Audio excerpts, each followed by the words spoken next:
On the coldest New Year's Eve in Manhattan's history, billionaire CEO Ethan Kross sat alone on a frozen bench, his finger hovering over his late wife's contact number, contemplating whether tonight would be his last. The snow swirled around him like ghosts of memories, when suddenly bare feet appeared in his vision. A tiny voice pierced through 3 years of numbness. "You look sad, mister. Want to meet my mommy?" What happened next would shatter 2 broken hearts and forge them into something neither thought possible again. Stay with me until the very end of this incredible journey of love loss and second chances. Comment below with your city so I can see how far this story of hope has traveled across the world. The wind cutting through Central Park carried more than winter's bite. It carried the weight of 3 years' worth of unanswered prayers and the metallic taste of grief that had become Ethan Kross's constant companion. His breath formed ghostly clouds in the sub-zero air as he sat motionless on the iron bench, his expensive Armani coat doing nothing to warm the ice that had crystallized around his heart since that terrible December night when the doctors had delivered their final, devastating verdict. "Mr. Kross, I'm sorry. The cancer has spread too aggressively. We're looking at days, maybe hours." Sarah's hand in his, so fragile, so cold, her wedding ring sliding loose on fingers that had grown too thin. Her voice barely a whisper, but still carrying that stubborn strength that had made him fall in love with her 7 years ago. "Promise me you'll live, Ethan. Really live. Don't just exist because of me." But existing was all he'd managed.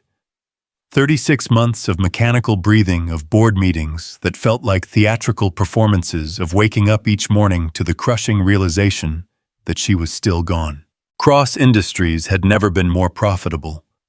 Forbes had named him CEO of the Year. The Wall Street Journal had featured him on their cover. But success tasted like ash when there was no one to celebrate with. No one to call when the deals closed. No one to laugh with over morning coffee about the absurdity of it all. The Rolex on his wrist, Sarah's wedding gift to him, ticked toward 11:47 p.m. with mechanical precision. 13 minutes until midnight. 13 minutes until another year of pretending to be alive while feeling dead inside. Around him, Central Park lay draped in pristine snow that sparkled under amber lampposts, like scattered diamonds, beautiful and cold, and utterly indifferent to human suffering. Ethan pulled out his phone, its blue light casting shadows across his hollow cheeks. Sarah's contact was still there. He'd never been able to delete it. His thumb hovered over her name muscle memory, still strong after all this time. The phone company had disconnected her number 6 months ago, but sometimes he still dialed it, just to hear the automated message that confirmed what his heart refused to accept. The person he was trying to reach was no longer available. A couple walked past, arms linked, sharing whispered intimacies and warm laughter. The woman wore a red wool coat that reminded him painfully of one Sarah had loved, and for a moment his heart stopped. But when she turned, she was a stranger, with different eyes, different smile, different everything. The disappointment that followed was so acute, it left him breathless. This was his life now, shadows that looked like Sarah in crowded restaurants, perfume that smelled like her in department store elevators, songs on the radio that transported him back to their kitchen on Sunday mornings when she would dance while making pancakes, flour in her dark hair, wearing nothing but his Harvard Business School t-shirt, and that mischievous smile that promised lazy afternoons in bed. The plan forming in his mind was simple, clean, final. The Bow Bridge was only a 10-minute walk through the snow. The water beneath it wasn't deep enough to guarantee anything, but combined with the sub-zero temperature. Hypothermia was supposed to be peaceful, they said, like falling asleep. It seemed fitting drifting away in the same park where he and Sarah had shared their first kiss under cherry blossoms that were now buried beneath feet of snow. A distant boom echoed across the park fireworks from some private party on the Upper East Side. Ethan checked his watch again. 11:51. 9 minutes until a new year he wasn't sure he wanted to see. 9 minutes until bare feet. The sight stopped his breath, stopped his heart, stopped time itself. 20 feet away, between two snow-laden pine trees, stood a little girl who couldn't have been more than 5 or 6 years old. She was impossibly small, with dark hair that fell in tangled waves around a heart-shaped face pinched with cold. But it was her feet that shattered something inside him, tiny pink with cold, completely bare in snow that should have killed her within minutes. She wore nothing but a thin cotton dress that might have been white once but was now stained with dirt, and something that could have been food or tears or both. The dress clung to her small frame, and her thin arms were wrapped around herself in a futile attempt to generate warmth. But it was her eyes that nearly brought Ethan to his knees, enormous in her pale face, dark and luminous, like pools of starlight, holding an ancient wisdom that no child should possess. For a long moment, they simply stared at each other across the snowy expanse, two souls suspended in a moment that felt both eternal and fragile.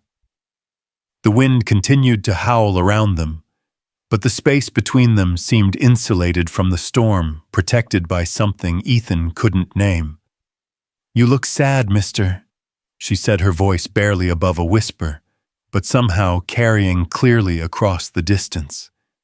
The words hit him like a physical blow, not because they were unexpected, but because of the gentle sincerity with which they were delivered.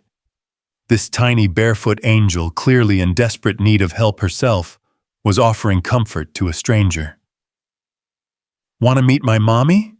she added, tilting her head with the gravity of someone much older. Ethan felt his carefully constructed walls begin to crack. When was the last time someone had acknowledged his sadness? When had he stopped hiding it well enough for a child to see through his mask? "Sweetheart," he said, his voice rough with disuse and emotion, standing slowly so as not to startle her. "Where are your shoes? You must be freezing." She considered his question with the seriousness of a philosopher contemplating existence. "Mommy says feet are tough, like hearts. They get stronger when they hurt." The simple profundity of her statement sent a chill through him that had nothing to do with the weather. Without thinking, Ethan shrugged out of his $3,000 cashmere coat and took a careful step toward her. She didn't retreat, didn't advance, just watched him with those luminous eyes as he approached. "What's your name?" he asked gently, kneeling in the snow so they were at eye level. "Lily," she replied, then added with touching formality, "Lily Rose Evans. Mommy says I'm named after flowers because I make everything prettier just by being there." Despite her circumstances, her smile could have melted the snow around them. "That's a beautiful name, Lily Rose Evans," Ethan said carefully, wrapping his coat around her small shoulders. The moment his hands brushed her arms, even through the fabric, he felt warmth he'd forgotten existed. The coat pooled around her like a royal robe, the hem dragging in the snow, but it would provide crucial warmth. "I'm Ethan." "Ethan," she repeated, testing the weight of his name. "That's a strong name. Mommy says strong names make strong people, but sometimes strong people forget how to be happy." She looked directly into his eyes with unsettling perception. "Are you forgetting how to be happy, Ethan?" The question cracked something open in his chest, not breaking exactly, but shifting like ice beginning to thaw under spring sun. How long had it been since someone had asked him about happiness? How long since he'd even considered it a possibility? "Maybe I am," he admitted, surprised by his own honesty. Lily's small hand slipped into his gloved one, her touch burning through the leather with electric warmth. "Mommy can help," she said with absolute certainty. She's magic at fixing broken things. She fixed my teddy bear when his stuffing came out, and she fixes my nightmares with songs, and she even fixes hearts that got stepped on. As they began walking deeper into the park, their footsteps creating a rhythm in the snow, his steady and measured, hers quick and light. Ethan found himself entering a world he'd never known existed in the heart of Manhattan. Lily chattered as they walked, her breath forming small clouds in the frigid air.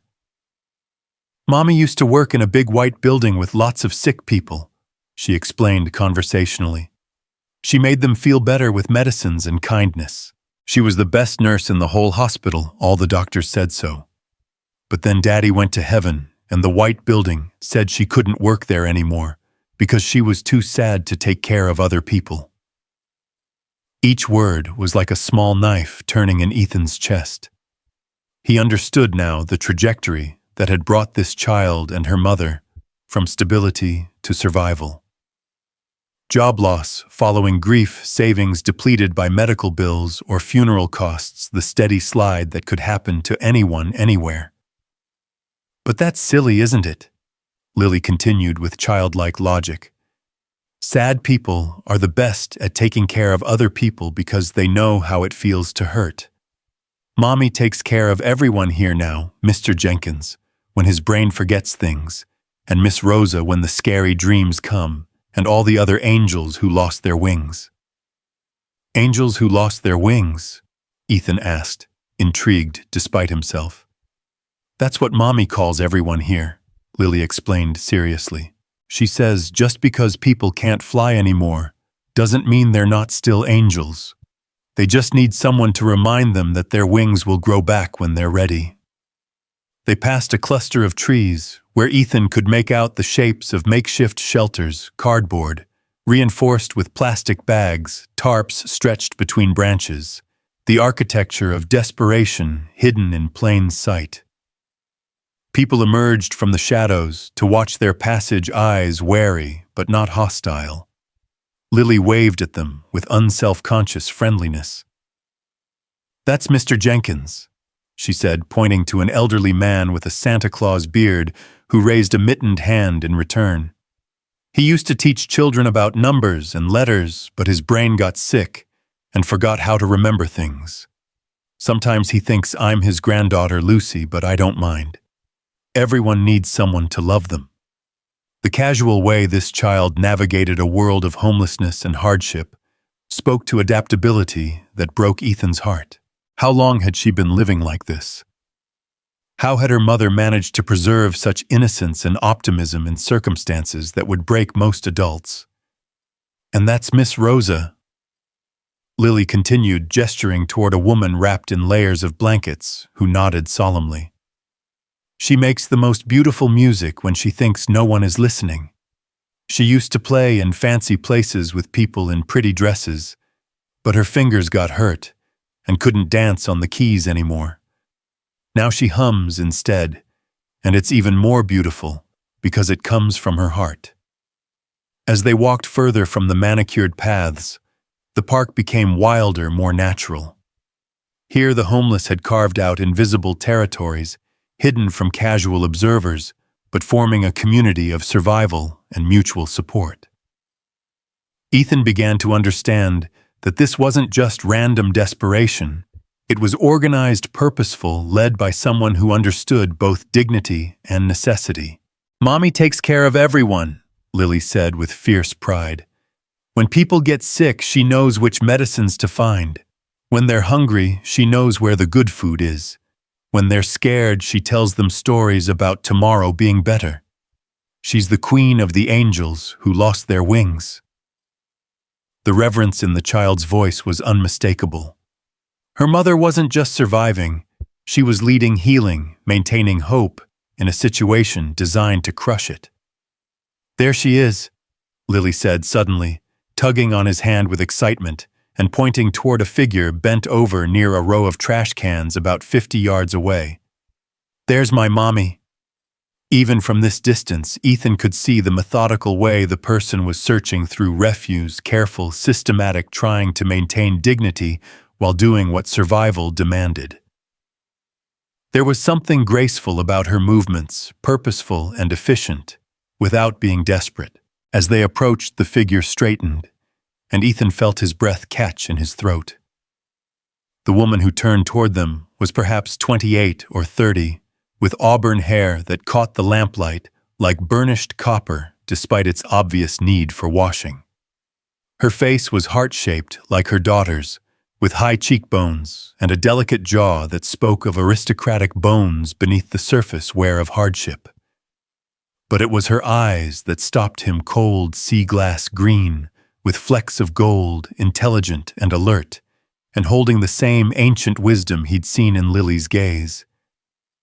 Where the child's eyes held innocence despite hardship, this woman's eyes held knowledge, the kind that came from loss, from struggle, from making impossible choices and living with the consequences. Despite her circumstances, the torn jeans that had been mended multiple times, the thin sweater with holes at the elbows, the dirt smudged across her left cheek. There was something luminous about her, a quiet grace that radiated from within.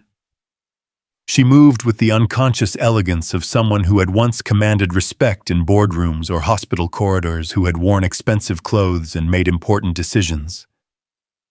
"Lily," the woman said, relief and concern warring in her voice as she took in the sight of her daughter, wrapped in an expensive man's coat, holding hands with a stranger whose Rolex probably cost more than she'd earned in her last year of employment. "Baby, what are you doing? I told you to wait by the bench." Her voice was cultured, educated, with the careful diction of someone who had once moved in professional circles. But underneath the concern was something else, fear perhaps, or the hypervigilance of someone who had learned that safety was an illusion, and protection came only through constant awareness. "I found him, Mommy," Lily said with obvious pride, completely oblivious to the tension crackling between the adults. "He was sitting all alone, looking sad, just like you do sometimes when you think I'm sleeping. So I thought maybe he needed to meet you, like how I need you when the scary dreams come." The woman's eyes moved from her daughter to Ethan, and he saw the exact moment when she catalogued his expensive shoes, his tailored pants, the way he carried himself with unconscious authority. Her spine straightened almost imperceptibly, and her chin lifted with a pride that was heartbreaking in its defiance. "I'm sorry," she said, her voice carefully controlled and professionally polite. "I hope she wasn't bothering you. Lily, come here, sweetheart. We need to let this gentleman get back to his evening." But Lily didn't move toward her mother. Instead, she tightened her grip on Ethan's hand, her small fingers surprisingly strong, and looked between the two adults with the frustrated expression of someone who could see a solution that the grown-ups were missing. "Mommy, this is Ethan," she said, with the gravity of a diplomat introducing heads of state. "He has a strong name, but he forgot how to be happy. I thought maybe you could help him remember, like how you helped me remember, that tomorrow always comes, even when today is really, really hard." The silence that followed was charged with electricity, thick with unspoken understanding and the weight of parallel griefs. Ethan found himself staring into those sea-glass eyes, seeing himself reflected there, not the successful CEO or the grieving widower, but simply a man who had lost his way. Slowly, deliberately, the woman extended a hand that was clean despite her circumstances, nails bitten short, but still somehow elegant. "I'm Clara," she said, her voice softer now, more personal. "Clara Evans." "Ethan Cross," he replied, taking her hand and feeling warmth despite the cold that surrounded them.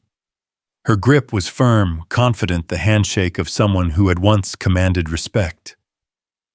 But her skin was rough from manual labor and cold, and he could feel the slight tremor that spoke of exhaustion and too many meals skipped to ensure her daughter had enough. "And your daughter wasn't bothering me at all," He continued, his voice rough with emotion he couldn't quite hide. She might have saved my life tonight. The words hung in the air like a confession more honest than anything he'd said in months. Clara's eyes widened slightly, and he saw understanding flicker there. Recognition of someone standing on the edge of their own abyss, someone who knew the seductive whisper of surrender. Lily has a gift, Clara said softly, her voice carrying the weight of a mother's fierce love and protective instinct. She sees people who need to be found. Sometimes I think she's part angel herself. Angels are real, right, Mommy? Lily interjected, looking between the adults with earnest hope. You said Daddy became one, and that angels watch over people who are lost and help them find their way home. Yes, baby, Clara said, her voice thick with emotion and the weight of promises made to a grieving child. Angels are real. Ethan felt something seismic shift inside him, a tectonic movement in the landscape of his grief. Standing here in the snow with this barefoot child and her luminous mother, surrounded by the harsh realities of survival and loss. He felt more present than he had in 3 years. More alive. More human. In the distance, church bells began to chime, marking the passage of time toward midnight. But instead of counting down to an ending, each toll sounded like a beginning, the first notes of a song he'd forgotten how to hear. It's almost midnight, he said quietly, checking his watch. New Year's Eve. He paused, then made a decision that surprised him with its spontaneity. Would you both like to get some hot chocolate? There's an all-night cafe not far from here. My treat. Clara's eyes searched his face, looking for pity or condescension or hidden motives. Years of hardship had taught her to be suspicious of kindness from strangers, especially wealthy strangers who might see her as either a charity case or something worse. Whatever she saw in his expression must have reassured her, because after a long moment she nodded. That's very kind, she said carefully, the words precise and grateful, but maintaining her dignity. But only if you're sure. We don't want to impose on your evening. You're not imposing, Ethan said, and realized he meant it completely. Honestly, you'd be doing me the favor. I can't remember the last time I had a real conversation with someone who wasn't trying to sell me something or buy something from me. As they began walking toward the park's exit, Lily skipping between them despite her bare feet, Ethan felt something he hadn't experienced in 3 years' anticipation. Not for the future necessarily, but for the next moment, the next conversation, the next glimpse into the extraordinary resilience of the human spirit that walked beside him. The cafe Ethan had in mind was a 24-hour place frequented by night shift workers, insomniacs, and others who found themselves awake when the rest of the city slept. It was warm and bright and utterly ordinary, the kind of place where no one would look twice at a homeless woman and her barefoot daughter sharing a table with a billionaire. As they settled into a corner booth, Lily immediately began exploring the container of sugar packets and creamers, her child's curiosity undaunted by their circumstances. Clara sat stiffly, at first hyper-aware of their appearance, but gradually relaxed as the warmth seeped into her bones, and it became clear that no one was paying them any attention. 3 hot chocolates, Ethan told the waitress, then added impulsively, and whatever pastries you have, we're celebrating. Celebrating what? Clara asked, genuine curiosity overriding her caution. New Year's Eve, Ethan said simply. New beginnings, second chances. He paused, then added quietly, not being alone. The hot chocolate arrived steaming and rich, topped with whipped cream that made Lily's eyes go wide with delight. She attacked it with the focused intensity of someone who didn't know when her next treat might come, getting cream on her nose and chocolate on her chin and looking more like a normal 5-year-old than she had since Ethan first saw her. Tell me about yourself, Ethan said to Clara, genuine interest in his voice. Lily mentioned you used to be a nurse. Clara's hands wrapped around her mug as if trying to absorb its warmth. Mount Sinai, she said quietly. Pediatric oncology. I loved it working with the children, helping families through the worst time of their lives. I thought I'd found my calling. The irony wasn't lost on either of them. She had once helped families navigate the same kind of loss that had destroyed Ethan's world. What happened? He asked gently. Clara was quiet for so long that Ethan thought she wouldn't answer. When she finally spoke, her voice was barely above a whisper. My husband David was diagnosed with pancreatic cancer 2 years ago. Stage 4. The doctors said 6 months, maybe less.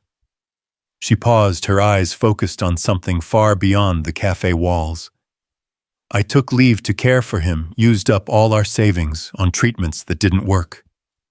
Second opinions that confirmed what we already knew. He lasted 8 months, fought until the very end. Ethan felt his chest tighten with recognition and sympathy. I'm sorry. He said the words inadequate but sincere. When I tried to go back to work afterward, Clara continued, I couldn't function. Seeing those families, those children, every case reminded me of what I'd lost. I'd break down in supply closets, couldn't focus during procedures. The hospital was patient at first, but eventually, she shrugged, the gesture conveying more than words could. They let you go, Ethan finished. They suggested I take more time, get counseling, come back when I was emotionally stable. But grief doesn't follow corporate timelines. And without income, without insurance. She gestured around them. Here we are. Lily looked up from her hot chocolate whipped cream mustache, making her look even younger. Mommy was sad for a long time after Daddy went to heaven, she said matter-of-factly.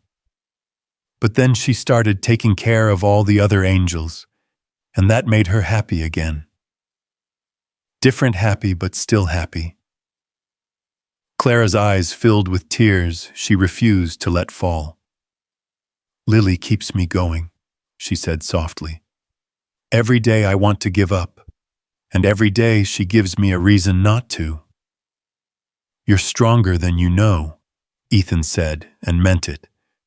What you've built out there, the community, the way people look to you for leadership, that takes incredible strength. It's not strength, Clara replied. It's just what you do. When you have nothing left to lose, you can afford to give everything away. The profundity of her statement hit Ethan like a physical blow. When had he last given anything away?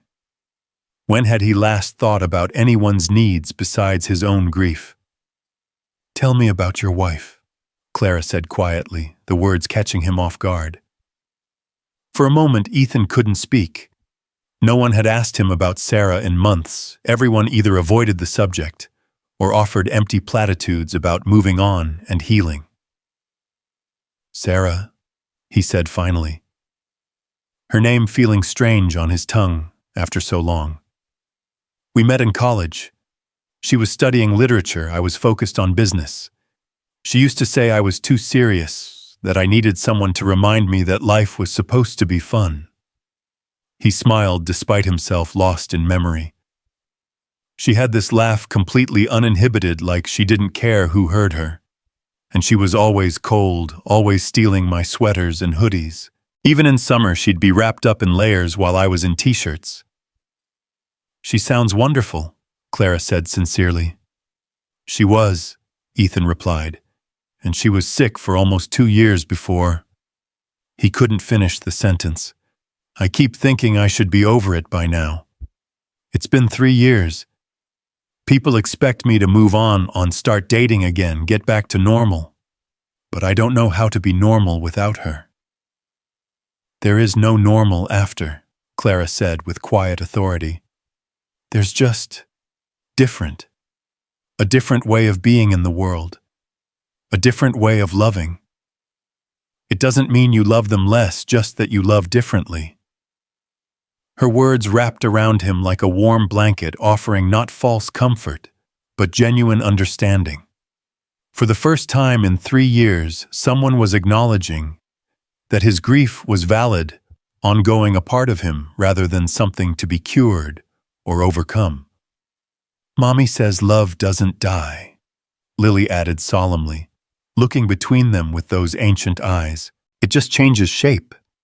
Like how water becomes ice, but it's still water inside." The wisdom contained in that simple statement took Ethan's breath away. Out of the mouths of babes, he thought, remembering Sarah's favorite expression. They sat in comfortable silence for a while, the warmth of the cafe and the rich chocolate creating a bubble of peace around them.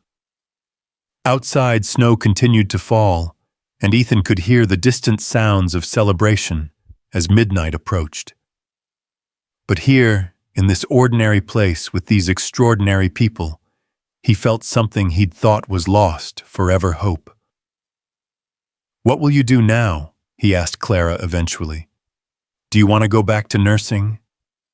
"I dream about it," she admitted. "But I'd need to go through recertification, continuing education, prove I'm mentally stable. And all of that costs money. I don't have time I can't spare when every day is about survival." An idea began forming in Ethan's mind, something audacious and impulsive, and completely unlike his usual careful business calculations. "What if money wasn't an issue?" he asked carefully. "What if you could go back to school, get recertified without worrying about supporting Lily or finding housing?" Clara's eyes narrowed suspiciously. "What are you suggesting?" "I'm suggesting that maybe we can help each other," Ethan said, his voice gaining confidence as the idea solidified. "You said Lily sees people who need to be found. Well, maybe I need to be found.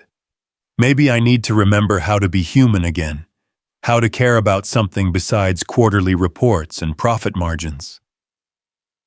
"And in exchange," Clara asked warily, "in exchange I help you rebuild your life, not charity partnership. You teach me how to live again, and I provide the resources for you to reclaim your calling." The offer hung in the air between them, loaded with possibility and danger in equal measure. Clara stared at him for a long moment, her sea-glass eyes searching his face for any sign of deception or ulterior motive. "Why?" she asked finally. "Why would you do this for strangers?" Ethan looked at Lily, who was carefully balancing sugar packets into a small tower, her tongue poking out in concentration. Then he looked back at Clara, seeing in her face the same determination and quiet strength that had drawn him to Sarah all those years ago. "Because 3 hours ago I was planning to end my life," he said simply. "And your daughter stopped me with 4 words. Because I haven't felt human in 3 years, and sitting here with you, I remember what it feels like to care about someone else's happiness. Because maybe saving you will save me too." The honesty of his confession seemed to break something open in Clara. Her careful control cracked, and tears finally spilled over, running silently down her cheeks. "I'm scared," she whispered. "I'm scared to hope for something better. I'm scared to trust that this is real. I'm scared that if I let myself believe, it will hurt even more when it falls apart." "I'm scared too," Ethan admitted. "Scared to care again. Scared to invest in something that could be taken away. But maybe being scared together is better than being numb alone." Lily looked up from her sugar packet architecture, taking in the tears on her mother's face and the raw emotion in Ethan's voice. With the matter-of-fact wisdom of childhood, she reached across the table and placed one small hand on each of their arms. "It's okay to be scared," she said solemnly. "Mommy says being brave isn't about not being scared. It's about doing the right thing even when you're scared, and helping people is always the right thing." Outside, the church bells began to toll midnight, their bronze voices carrying across the city like a benediction. Around them, the few other patrons in the cafe raised their coffee cups in informal toasts, marking the passage from one year to the next. But at their corner table, something more significant was being born, not just a new year, but a new possibility. A chance for three broken people to become whole together, to create something beautiful from the wreckage of their separate tragedies. As the bells finished their midnight song, Ethan raised his mug of hot chocolate, now lukewarm but still sweet. "To new beginnings," he said quietly. Clara raised her own mug, her hand trembling slightly, but her voice steady. "To second chances." And Lily, not to be left out, raised her mug high, whipped cream still decorating her nose. "To angels finding their wings." They drank, and Ethan felt something shift inside him, not healing exactly, but the beginning of healing. The start of a journey back to the land of the living, guided by a barefoot angel and her luminous mother, who had learned to find light in the darkest places. The snow continued to fall outside, blanketing the city, in pristine white, covering the old year's mistakes and failures, with the promise of fresh starts.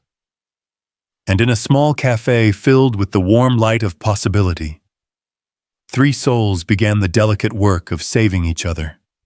The warmth of the cafe seemed to follow them as they stepped back into the snowy night, but the cold hit Clara and Lily immediately, reality crashing back like a wave against their temporary bubble of hope. Ethan watched Clara's shoulders tense as she pulled his coat tighter around Lily, her maternal instincts overriding everything else. "Where are you staying tonight?" he asked, though he suspected he already knew the answer. Clara's jaw tightened almost imperceptibly. "We have a place," she said carefully, the lie transparent but necessary for her pride. "The shelter on 42nd Street. Ethan pressed gently. "I know it's been closed for renovations since November." The color drained from Clara's face. How could he possibly know that the realization that he'd been testing her honesty hit her like a physical blow, and she stepped back instinctively, pulling Lily closer. "I'm not playing games with you," Ethan said quickly, recognizing the fear flickering in her eyes. "I know because Cross Industries donated the funding for those renovations. I also know that most of the other shelters have waiting lists through February." Clara stared at him, pieces clicking into place. "Cross Industries," she repeated slowly. "You're that Ethan Cross, the billionaire." "Guilty," he said with a self-deprecating smile that didn't quite mask his discomfort. "Does that change things?" Clara was quiet for a long moment, studying his face in the amber glow of the streetlights. Snow collected on her auburn hair like tiny stars, and Ethan found himself memorizing the way the light caught the gold flecks in her eyes. "It should," she said finally. "Rich men don't usually offer help without expecting something in return." "And what do you think I expect?" Ethan asked, his voice carefully neutral. Clara's cheeks flushed, and she glanced down at Lily, who was building a snowman with remarkable focus despite the late hour. "I don't know," she admitted, "but there's always something." "You're right," Ethan said, surprising her with his honesty. "I do expect something. I expect you to let me help you get back on your feet. I expect you to go back to school and become the nurse you were meant to be. I expect you to let Lily have a real childhood with toys and books and a warm bed." He paused, his voice dropping to barely above a whisper. "And I expect you to help me remember what it feels like to be alive." The raw vulnerability in his confession stripped away Clara's defenses. She could see the ghost of the man he used to be flickering beneath the surface, buried under 3 years of grief, but not completely extinguished. "Mommy?"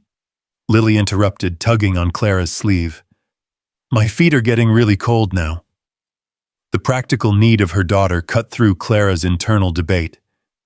Whatever Ethan's motives, whatever complications this might create, Lily needed warmth and safety tonight. "Okay," Clara said quietly, the word carrying the weight of a decision that would change everything. "But this is temporary, just until I can figure something else out."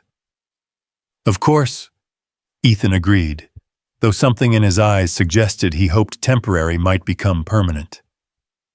The drive to Ethan's penthouse was surreal for Clara.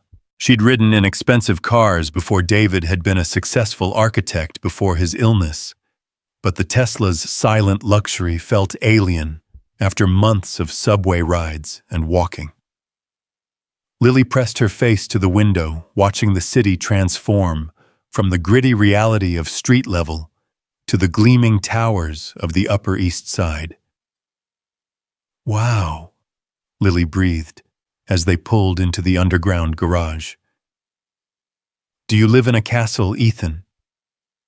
"Something like that," he said, catching Clara's eye in the rearview mirror.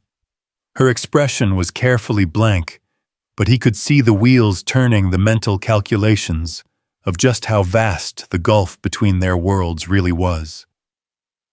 The elevator ride to the 42nd floor was silent except for Lily's excited chatter about how her ears popped and how the numbers kept getting bigger.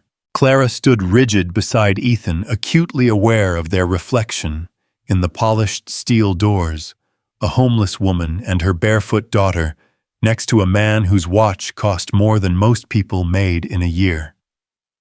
When the doors opened directly into Ethan's apartment, Clara's breath caught despite herself. Floor-to-ceiling windows offered a panoramic view of Central Park and the city, beyond the lights twinkling like earthbound stars.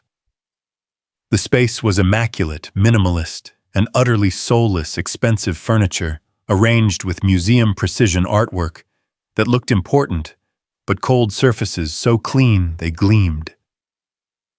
"Sarah chose most of this," Ethan said quietly, noticing Clara's expression. "I haven't changed anything since."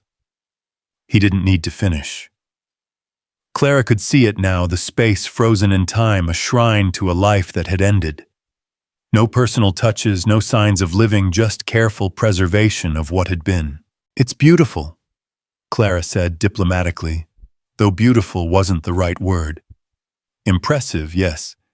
Intimidating, certainly. But there was no warmth here, no sense of home. Lily, unburdened by adult complications, was already exploring. "Mommy, look," she called from the living room. "The window is bigger than our whole tent." Clara winced at the reminder of their true circumstances, but Ethan just smiled. "Would you like to see the guest rooms? You can choose whichever one you prefer." The guest wing was larger than most apartments, with 3 bedrooms each featuring their own bathroom and sitting area. Clara chose the smallest one, somehow feeling less guilty about accepting charity if she took up less space. Lily immediately claimed the bed, bouncing on the expensive mattress with pure joy. "A real bed, Mommy, with pillows that aren't rocks." "Lily, be careful," Clara warned, but Ethan waved off her concern. "Let her enjoy it," he said. "When's the last time she had a chance to just be a kid?" The question hit Clara harder than intended. When was the last time before David's diagnosis? Certainly. Maybe not since then. "There should be clothes in the closet," Ethan continued. "Sarah liked to shop, and she was about your size. She would have wanted them to be used." Clara opened the closet to find designer clothes with the tags still on shoes, in perfect condition accessories that cost more than she used to make in a month. It felt like trespassing wearing a dead woman's things, but Lily needed clean clothes, and Clara's pride had limits when it came to her daughter's welfare. "Take whatever you need," Ethan said, then paused at the doorway. "Clara, thank you for trusting me." After he left, Clara sank onto the bed beside Lily, overwhelmed by the rapid transformation of their circumstances. 12 hours ago, they'd been sleeping in a makeshift shelter. And now Lily was wearing silk pajamas that probably cost more than Clara's last paycheck. "Mommy, is Ethan our angel now?" Lily asked sleepily, already drifting off in the impossible comfort of a real bed. "I don't know, baby," Clara whispered, smoothing her daughter's hair. "I hope so." But as she lay awake, staring at the ceiling, Clara couldn't shake the feeling that she was walking into a fairy tale that might turn into a nightmare. Rich men didn't usually rescue homeless women without expecting something in return. And even if Ethan's motives were pure, what happened when he tired of playing savior? What happened when the novelty wore off and he remembered that they were from completely different worlds? The next morning brought sunlight streaming through windows that faced east, illuminating the apartment in golden light that made everything look impossibly perfect. Clara woke to the smell of coffee and bacon, sounds of conversation from the kitchen. She found Ethan and Lily at the breakfast bar, Lily perched on a stool, wearing a dress that had probably been intended for a woman 30 years her senior, but somehow looked adorable on her small frame. "Ethan makes really good pancakes," Lily announced, syrup on her chin, and happiness radiating from every pore. "I'm a little rusty," Ethan admitted, flipping another pancake with more enthusiasm than skill. "But Lily's an excellent sous chef." Clara watched them together, surprised by how natural Ethan seemed with her daughter. David had been wonderful with Lily, patient and playful, and Clara had assumed she'd never find that again. But here was this grieving billionaire making faces to entertain a 5-year-old while attempting to cook breakfast in a kitchen that looked like it belonged in a magazine. "I called my lawyer this morning," Ethan said, as Clara accepted a cup of coffee that was probably worth more than she used to spend on groceries in a week. "About the recertification process for nurses who've been out of the field. It's complicated, but not impossible." "Ethan, I can't let you." "You can, and you will," he interrupted gently but firmly. "Clara, I'm not asking you to accept charity. I'm asking you to accept partnership. You help me figure out how to live again, and I help you reclaim your career. It's an exchange, not a gift." "And what if I can't help you?" Clara asked quietly. "What if I'm too broken myself to fix anyone else?" Ethan set down his coffee mug and looked directly into her eyes, his expression serious but warm. "Then we'll be broken together, and maybe that's better than being broken alone."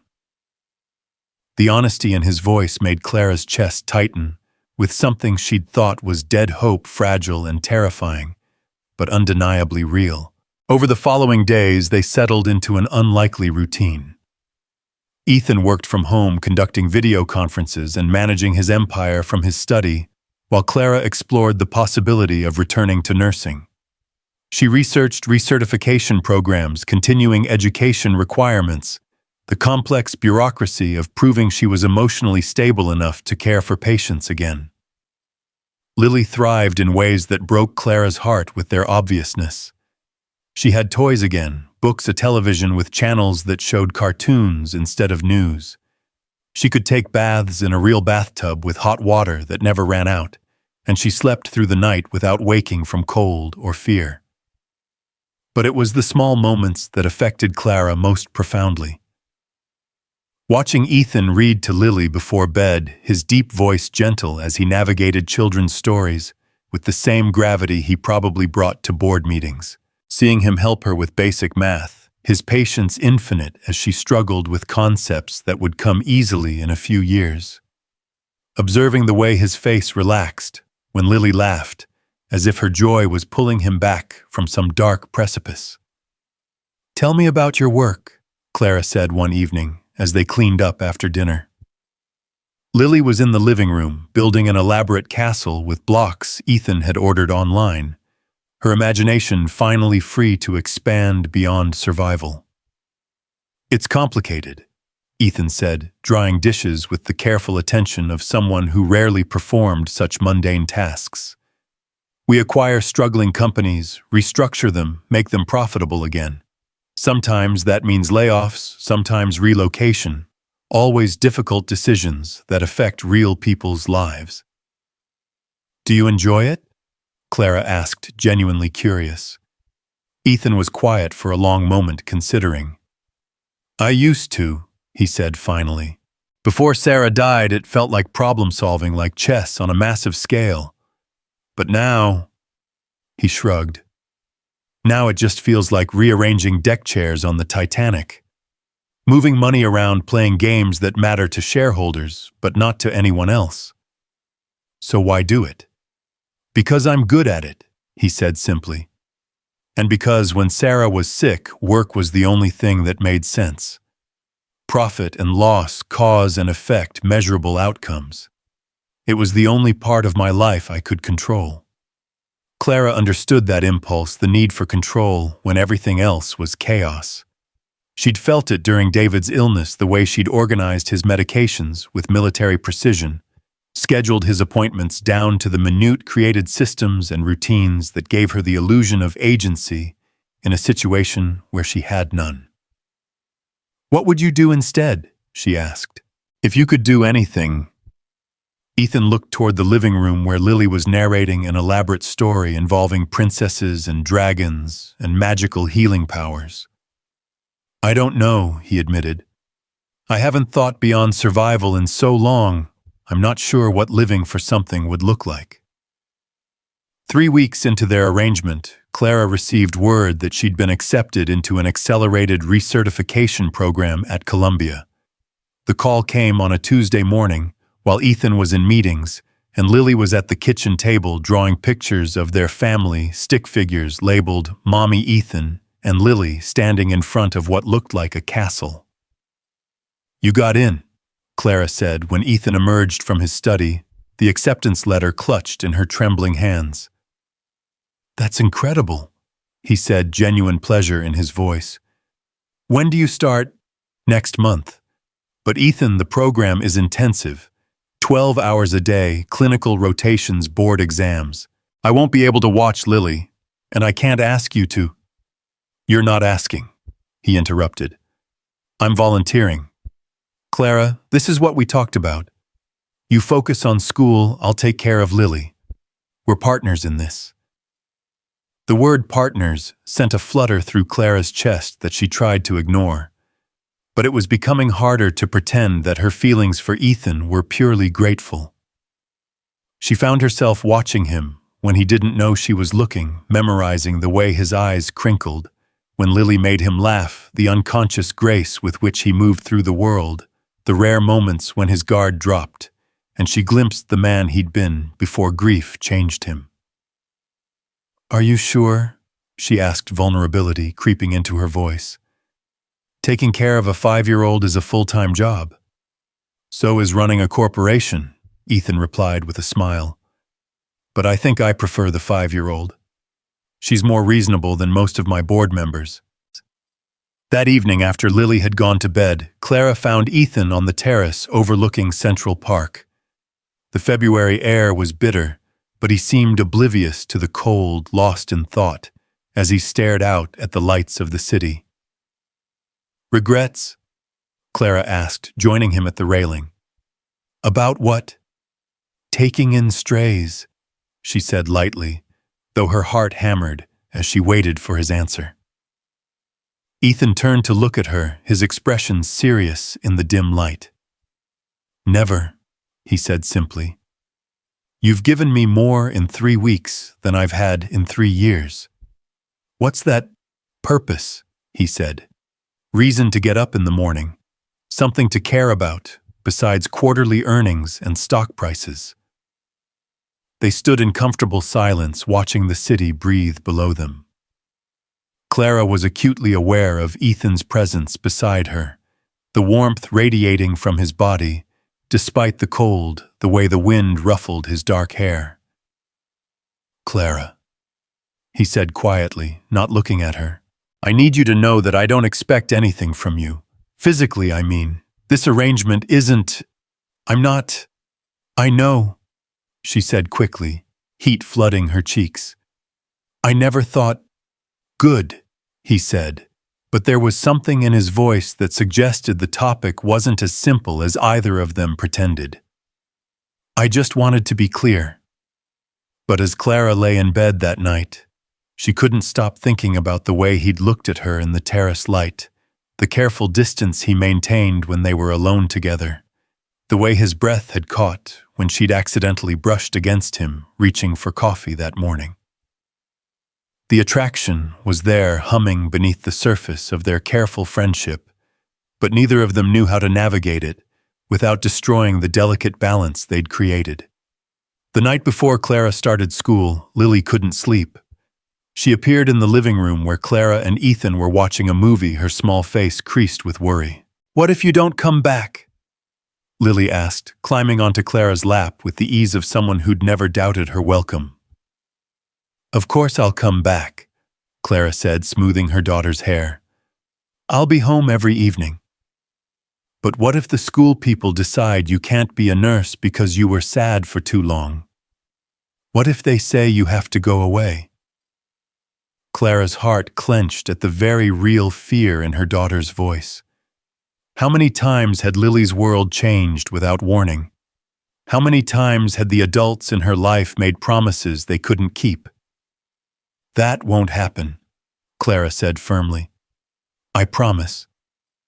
"But what if it does?" Lily persisted, the anxiety of a child who'd learned that bad things could happen to good people evident in every word. Ethan, who had been silent throughout this exchange, suddenly spoke up. "Then I'll make sure you and your mommy stay together," he said quietly. "Whatever it takes." "You promise?"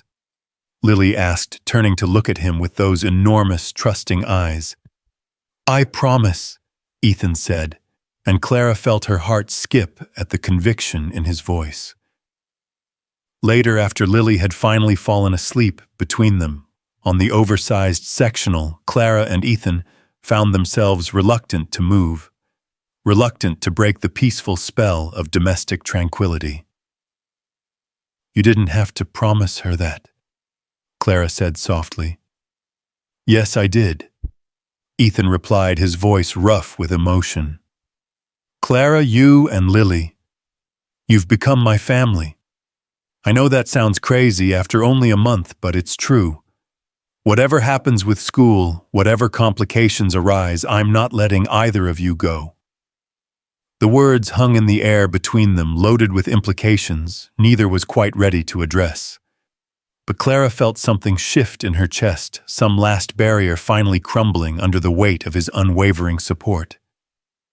"Ethan," she began, but he shook his head. "Don't say anything yet," he said gently. "Focus on school. Figure out who you want to be now that you have the chance to choose. We'll have time to figure out the rest later." But as Clara carried a sleeping Lily to bed, she wondered if they would have time. Change was coming, she could feel it in the air, like the promise of spring after a long winter. And change in her experience usually meant loss. The first day of Clara's recertification program dawned gray and cold, with the promise of snow in the air. She stood in front of the bathroom mirror at 5 a.m. wearing scrubs for the first time in over 2 years, trying to recognize the woman staring back at her. The clothes felt foreign on her body, professional and competent in a way that seemed to belong to someone else. "You look like a real nurse again," Lily said from the doorway, having woken early despite Clara's attempts to leave quietly. "I am a real nurse," Clara replied, though the words felt strange on her tongue. "I'm just remembering how." Ethan appeared behind Lily, already dressed despite the early hour. "Coffee's ready," he said simply, but Clara caught the pride in his voice, the way his eyes lingered on her professional appearance. The program was everything Clara had expected, and more intensive, demanding, humbling. She spent 12 hours a day relearning skills that had once been second nature, studying medications and procedures that had evolved during her absence, proving to skeptical instructors that she belonged there despite the gap in her employment history. But it was the emotional component, that proved most challenging. Being back in a hospital setting surrounded by the smells and sounds and rhythms that had once defined her identity brought back memories of David's illness with startling clarity. The beeping of monitors, the antiseptic smell of disinfectant, the hushed conversations in hallways, all of it transported her back to those final months when hope had slowly bled away despite everyone's best efforts. Her first panic attack came during a clinical rotation in the ICU. She was changing IV tubing for an elderly patient when the monitor began beeping erratically, the sound identical to the one that had marked David's final crisis. Suddenly, she couldn't breathe, couldn't think, couldn't remember where she was or why she was there. Evans! The sharp voice of her supervising nurse cut through the fog. "Step outside, now!" Clara stumbled into the hallway, her vision tunneling, her hands shaking as she tried to remember how to breathe. She'd thought she was ready, thought enough time had passed, but the grief was still there, still capable of ambushing her when she least expected it. Rough day. The voice belonged to Dr.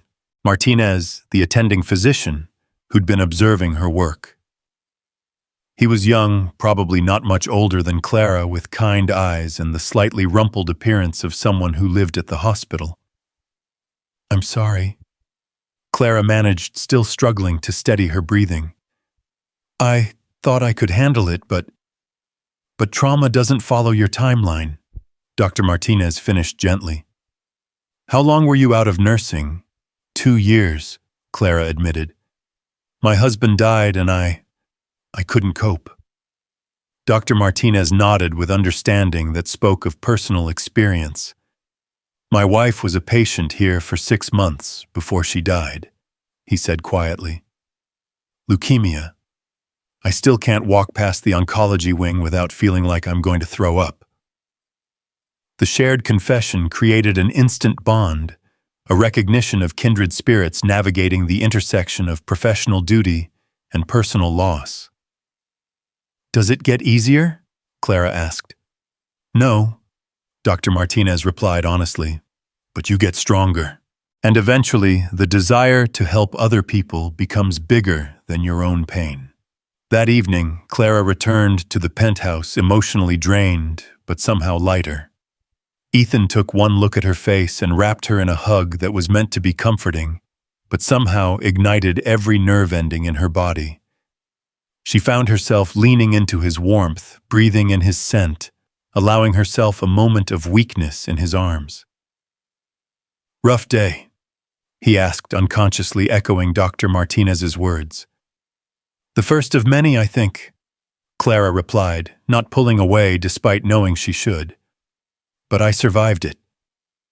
"That's all anyone can ask," Ethan said, his arms tightening around her slightly. "One day at a time." Lily burst into the kitchen at that moment, home from the day program Ethan had enrolled her in, chattering excitedly about finger painting and story time and new friends. The domestic scene, coming home to family, sharing the events of the day, feeling supported and loved, was almost painfully normal after so many months of survival mode.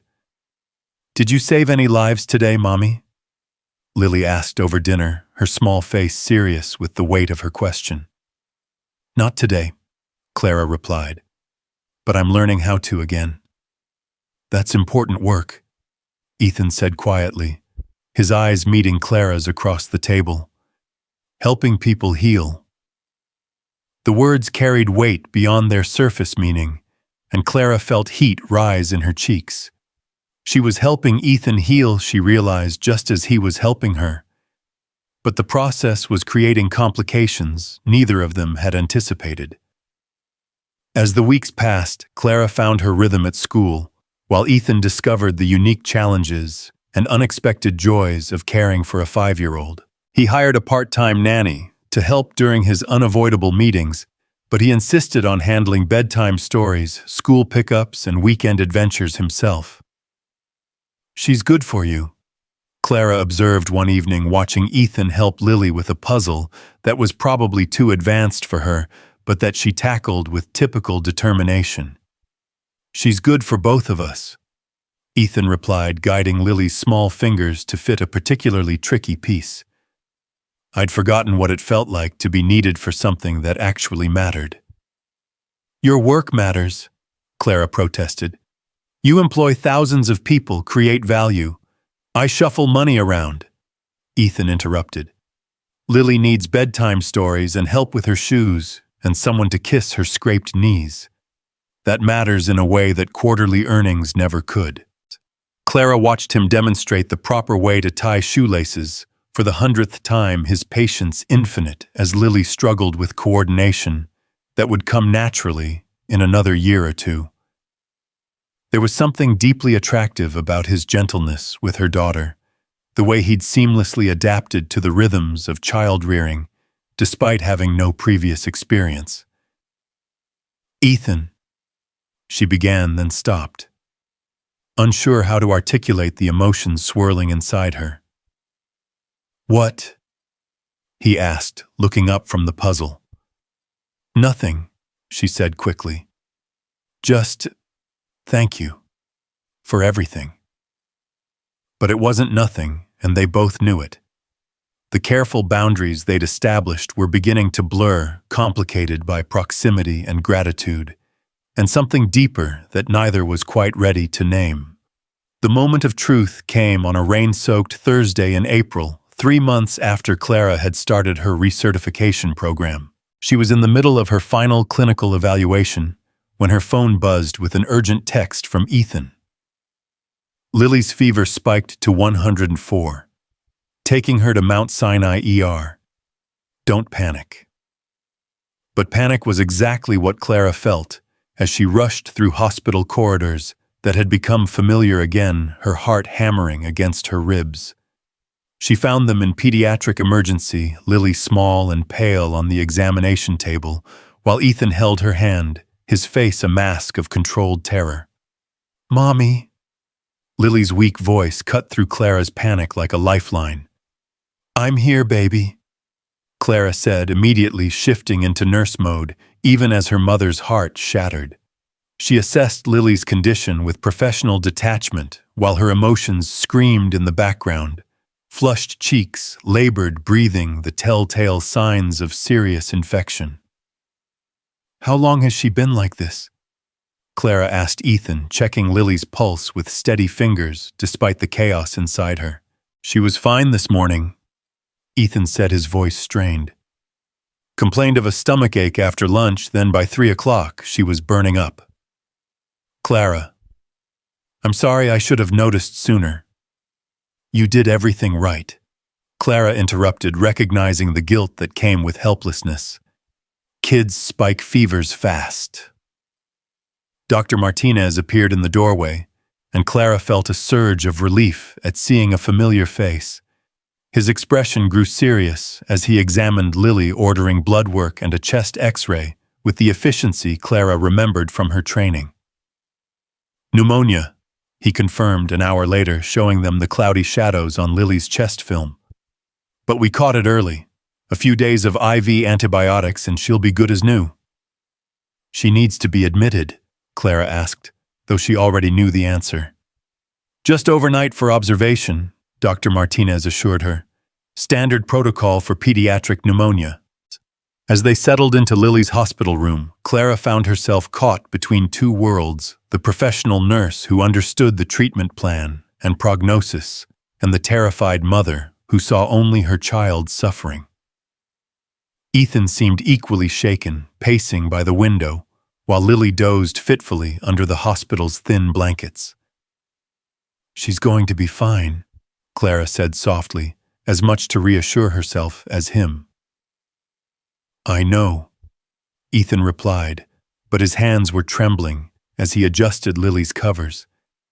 "It's just seeing her like this, so small and sick. I can't lose her, Clara. I can't lose either of you." The raw emotion in his voice made Clara's breath catch. Somewhere in the past 3 months, they'd become a family. In truth, not just convenience. The boundaries between gratitude and something deeper had blurred beyond recognition.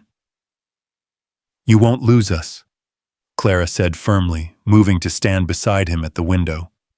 Their shoulders touched and neither pulled away. "Promise me," Ethan said, turning to face her. His eyes were bright with unshed tears, and Clara felt her heart crack open at his vulnerability.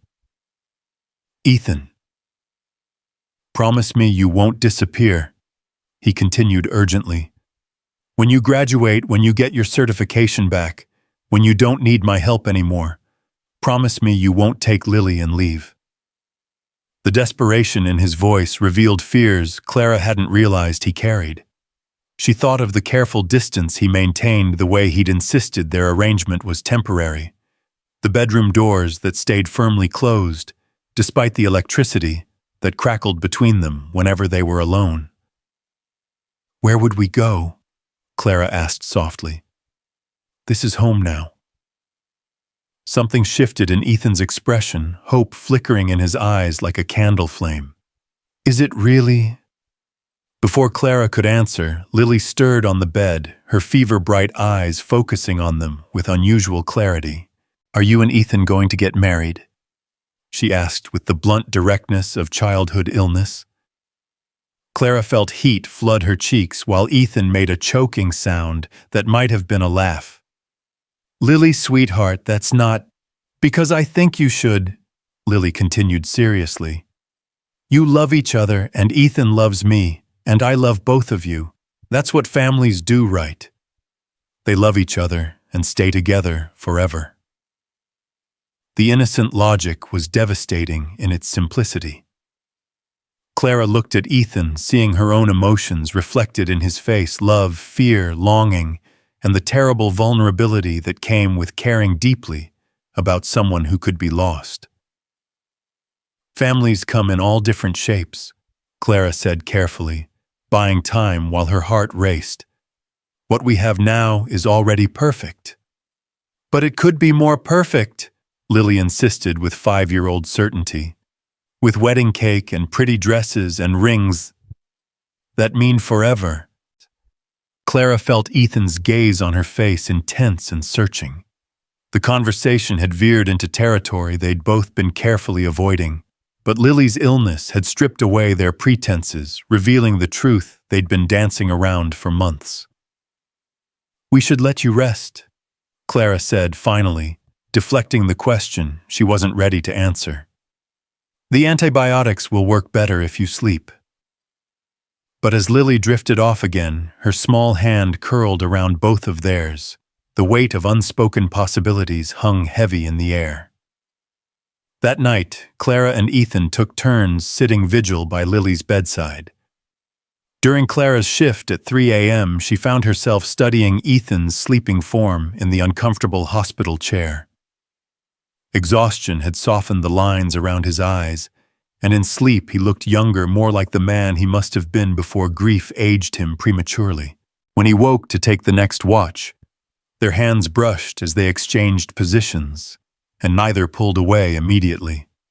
In the dim hospital light, with their daughter sleeping peacefully between them, the moment felt charged with possibility. "Clara," Ethan said softly, his voice rough with sleep and emotion. "Don't," Clara whispered, though she didn't move away from his touch. "Not here. Not now." "When?" He asked, the single word carrying months of careful restraint and growing need. "When Lily's better," Clara promised. "When we can think clearly." But thinking clearly became impossible over the following days, as Lily recovered with the resilience of childhood. Home from the hospital, she bounced back quickly, demanding stories and attention with her usual energy. Yet the crisis had changed something fundamental between Clara and Ethan, breaking down walls that had protected them both from the intensity of what they felt. Clara caught Ethan watching her more often now, his gaze lingering on her mouth when she spoke, his hands finding excuses to touch her, guiding her past him in the kitchen, steadying her when she stumbled over Lily's toys, brushing her hair back when she leaned over homework with exhausted concentration. The tension was becoming unbearable, a constant hum of awareness that made even simple conversations feel loaded with subtext. Clara found herself hyper-aware of his presence, the way he moved through space with unconscious grace, the deep timbre of his voice when he read bedtime stories, the rare moments when his guard dropped completely, and she glimpsed the passionate man beneath his careful control. 2 weeks after Lily's hospital stay, Clara received word that she'd passed her final examinations with honors. The letter arrived on a sunny Friday morning while Ethan was in meetings, and Lily was at her day program, leaving Clara alone with the magnitude of what she'd accomplished. She was crying when Ethan found her in the kitchen, the acceptance letter clutched in her shaking hands. Without hesitation, he pulled her into his arms, and this time Clara didn't resist the comfort he offered. "You did it," he murmured against her hair, his voice thick with pride and something deeper. "You're officially a nurse again." "I couldn't have done it without you," Clara said. Her face pressed against his chest, where she could feel the steady beat of his heart. "Ethan, what you've given us. What we've given each other," he corrected gently, his arms tightening around her. "Clara, these past 4 months, you've given me my life back. You and Lily have made me remember what it feels like to be human again." Clara pulled back to look at him, seeing her own emotions reflected in his dark eyes. The careful distance they'd maintained was crumbling, replaced by something that felt inevitable and terrifying, and absolutely right. "We should celebrate," Ethan said, though his voice suggested celebration wasn't what was uppermost in his mind. "How?" Clara asked, acutely aware of how close they were standing, how his hands had moved to frame her face with infinite tenderness. "However you want," he said softly. "Whatever would make you happy." The word happy hung between them, loaded with possibility. Clara thought of Lily's innocent questions about marriage, and forever of the domestic peace they'd built together, of the way Ethan's eyes lit up when she walked into a room.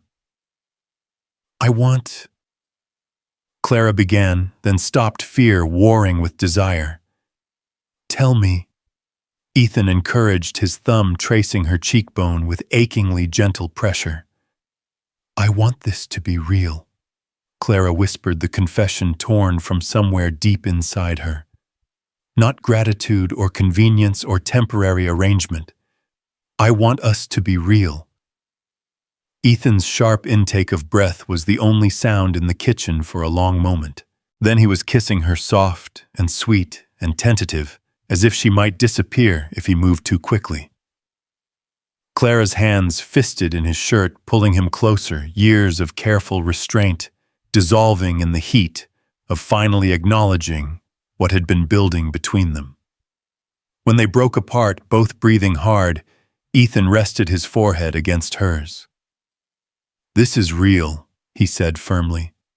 "Whatever this is, wherever it leads, it's the most real thing I've felt since Sarah died." The mention of his late wife should have broken the spell, but instead it grounded them in honesty. This wasn't betrayal of the past, but acknowledgement of a possible future. "I'm scared," Clara admitted, her hands still gripping his shirt like an anchor. "So am I," Ethan replied. "But maybe being scared together is better than being safe alone." They were interrupted by the sound of Lily's return from her program, her cheerful chatter in the hallway giving them just enough time to step apart and compose themselves. But something fundamental had shifted, a line crossed that couldn't be uncrossed. "Mommy!" Lily burst into the kitchen, immediately sensing the charged atmosphere. "You look different. Happy different." "I passed my tests," Clara said, her voice still slightly breathless. "I'm officially a nurse again." "Does that mean we have to leave now?" Lily asked, sudden fear replacing her initial joy. "No, sweetheart. Ethan said quickly, kneeling to her level. This is your home for as long as you want it to be. Forever? Lily asked hopefully. Clara and Ethan exchanged a look that held entire conversations. Forever was a big word weighted with promises and possibilities that terrified and thrilled in equal measure. Let's start with today, Clara said diplomatically, and see how it goes. But privately, as she watched Ethan swing Lily around in celebration of her achievement, Clara found herself hoping that forever might actually be possible. That evening, after Lily had gone to bed, Clara and Ethan found themselves on the terrace again, drawn by the need for privacy and the symbolic importance of the place where they'd first acknowledged their growing connection. So what happens now? Ethan asked, his voice carefully neutral, despite the tension radiating from his body. I don't know, Clara admitted. I'll start looking for nursing positions, but with my gap in employment and Lily's needs, you don't have to rush into anything, Ethan said quickly. Take time to find the right opportunity, the right fit. Clara studied his profile in the dim light, recognizing the careful way he was avoiding the real question. And us, what happens with us? Ethan was quiet for so long that Clara thought he wouldn't answer. When he finally spoke, his voice was raw with honesty. I love you, he said simply. I'm in love with you, and I love Lily like she's my own daughter. But I don't know how to navigate this without screwing it up. I've been a widower longer than I was a husband. I don't remember how to be in a relationship, how to balance work and family, how to be what you need me to be. Clara's heart soared at his confession, even as her logical mind catalogued all the reasons this was complicated. You don't have to be anything other than yourself, she said softly. The man who makes pancakes on Sunday mornings and reads bedtime stories with different voices for every character. The man who held my hand through panic attacks and never made me feel broken. But what about... Ethan began, then stopped, struggling with words. What about Sarah? Clara finished gently. Ethan, I'm not trying to replace her. I can't and I wouldn't want to, but loving someone new doesn't diminish what you had with her. Sometimes I feel guilty, Ethan admitted, for being happy again, for wanting things I thought I'd never want again. Clara moved closer, taking his hand in both of hers. David would want me to be happy, she said firmly. He'd want Lily to have a father figure who loves her unconditionally. And Sarah, she made you promise to live, really live. This is living, Ethan. The truth of her words seemed to break something loose inside him. When he kissed her this time, it was with less restraint, more certainty, as if he was finally allowing himself to believe in the possibility of a future beyond grief. I want to do this right, he said against her lips. Court you properly, meet your friends, take you on real dates where we have to find babysitters and argue about restaurants. Clara laughed, despite the tears threatening to spill over. I don't have any friends to meet, she admitted. Homelessness isn't exactly conducive to maintaining social connections. Then we'll make new ones together, Ethan said decisively. Build a life that includes both of us, all of us. The word life hung between them, no longer theoretical, but tantalizingly real. Clara could picture it, lazy Sunday mornings, holiday traditions, the ordinary magic of raising Lily together while building something beautiful from the ashes of their separate tragedies. What are you thinking? Ethan asked, reading the expression on her face. I'm thinking about Christmas morning, Clara said, surprising herself with the admission. About Lily opening presents while we drink coffee in our pajamas. About being a family, really and truly. Just Christmas, Ethan teased, though his eyes were serious. Birthdays too, Clara added. And first days of school and graduations and eventually teaching Lily to drive while we both have heart attacks in the passenger seat. Don't forget the teenage years, Ethan said with mock horror. When she hates us both and slams doors and brings home boys who aren't good enough for her. The easy way they fell into planning an imaginary future was both thrilling and terrifying. It felt like stepping off a cliff, trusting that the net would appear. Are we crazy? Clara asked suddenly. Moving this fast, making these plans 6 months ago, I was homeless and you were dying inside.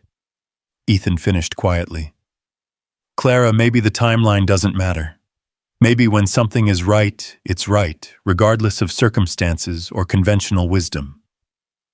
And this feels right, Clara asked, needing to hear him say it. This feels like salvation, Ethan replied without hesitation. Like grace I don't deserve but am grateful to receive. They stood together in comfortable silence, watching the city lights twinkle below them like earthbound stars.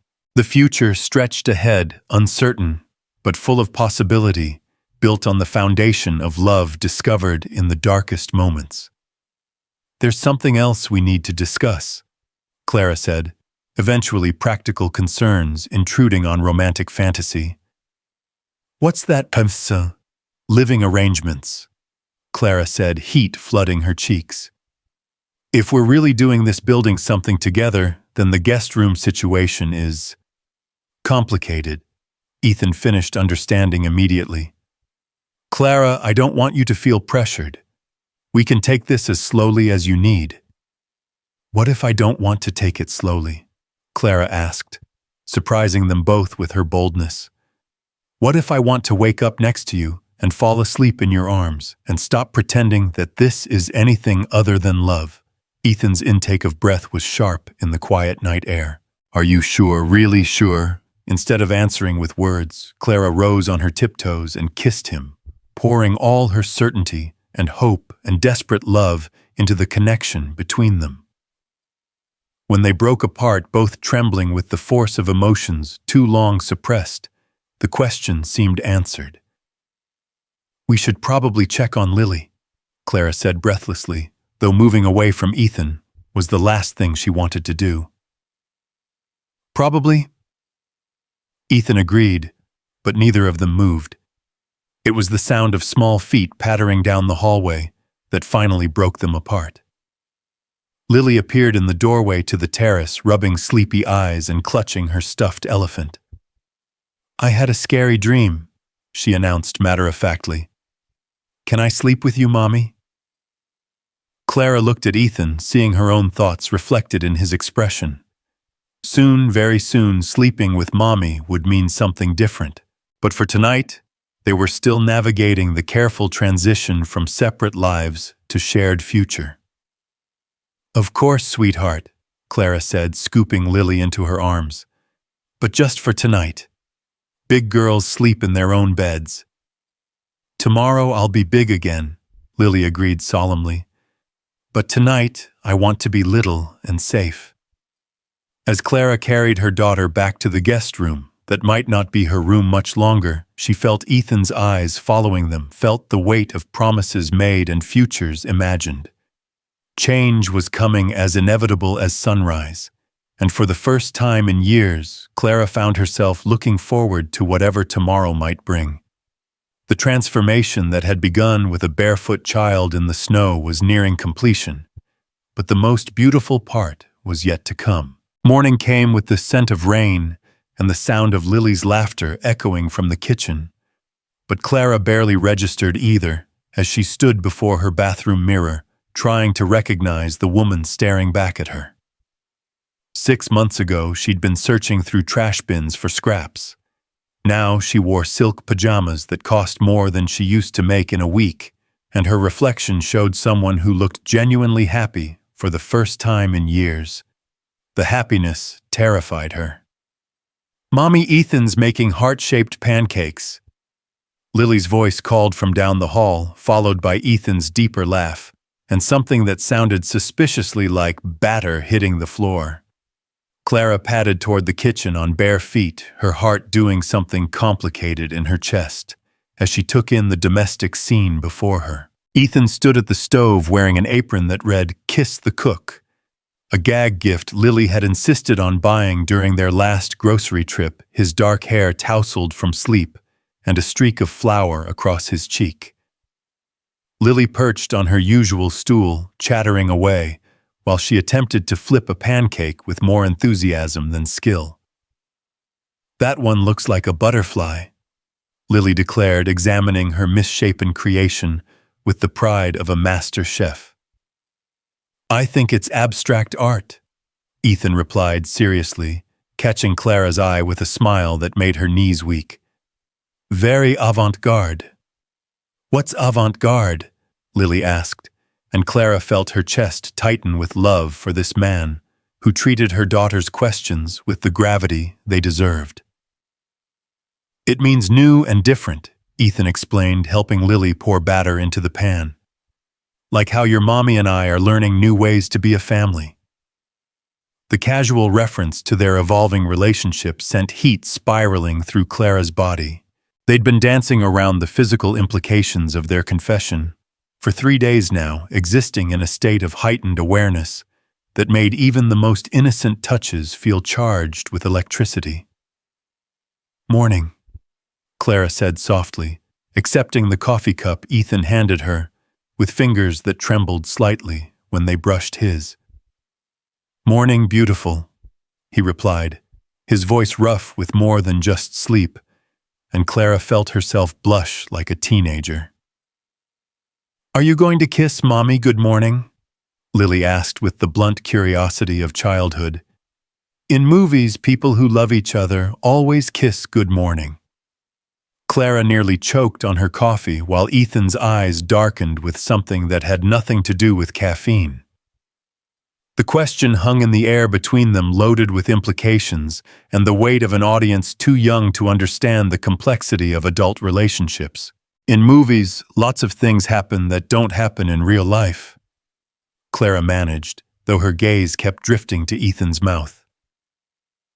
"But this is real life," Lily pointed out with irrefutable logic. "And you do love each other, right?" Ethan moved closer, ostensibly to flip the pancakes, but really to close the distance between them. When he leaned down to brush a soft kiss against Clara's temple, she felt her world tilt on its axis. "Yes," he said simply, his lips still close to her skin. "We do love each other." The admission, spoken aloud in the bright light of morning, with Lily as witness, felt like a vow. Clara turned slightly, bringing their faces closer together, and for a moment the kitchen fell away until there was nothing but the warmth of his breath against her lips and the promise in his eyes. "Pancakes are burning," Lily announced cheerfully, shattering the spell. Ethan cursed under his breath as he rescued breakfast, but Clara caught the smile tugging at his lips. This was their life now stolen moments, and interrupted intimacy, and the sweet chaos of raising a precocious 5-year-old who seemed determined to play matchmaker. "I have a job interview today," Clara said suddenly, the words tumbling out before she could stop them. Ethan's hand stilled on the spatula.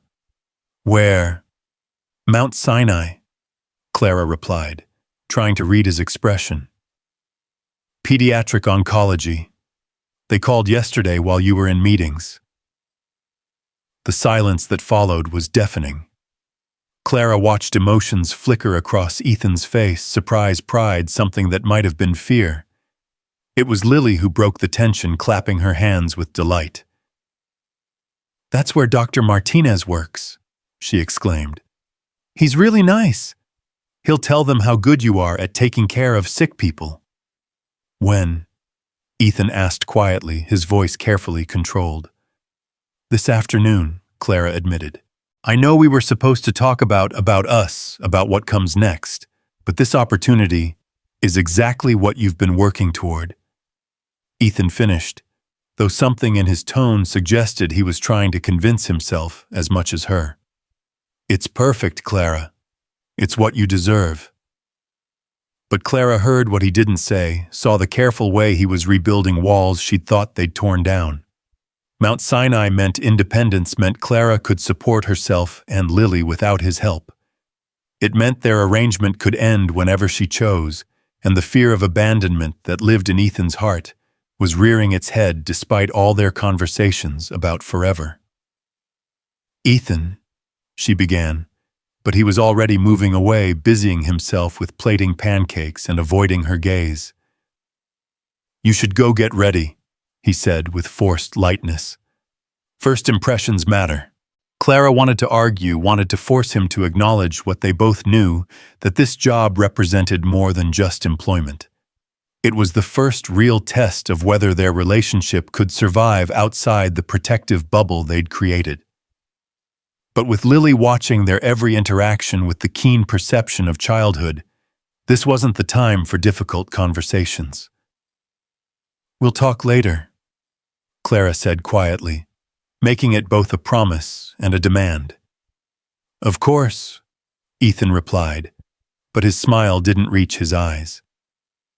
The interview went better than Clara had dared to hope.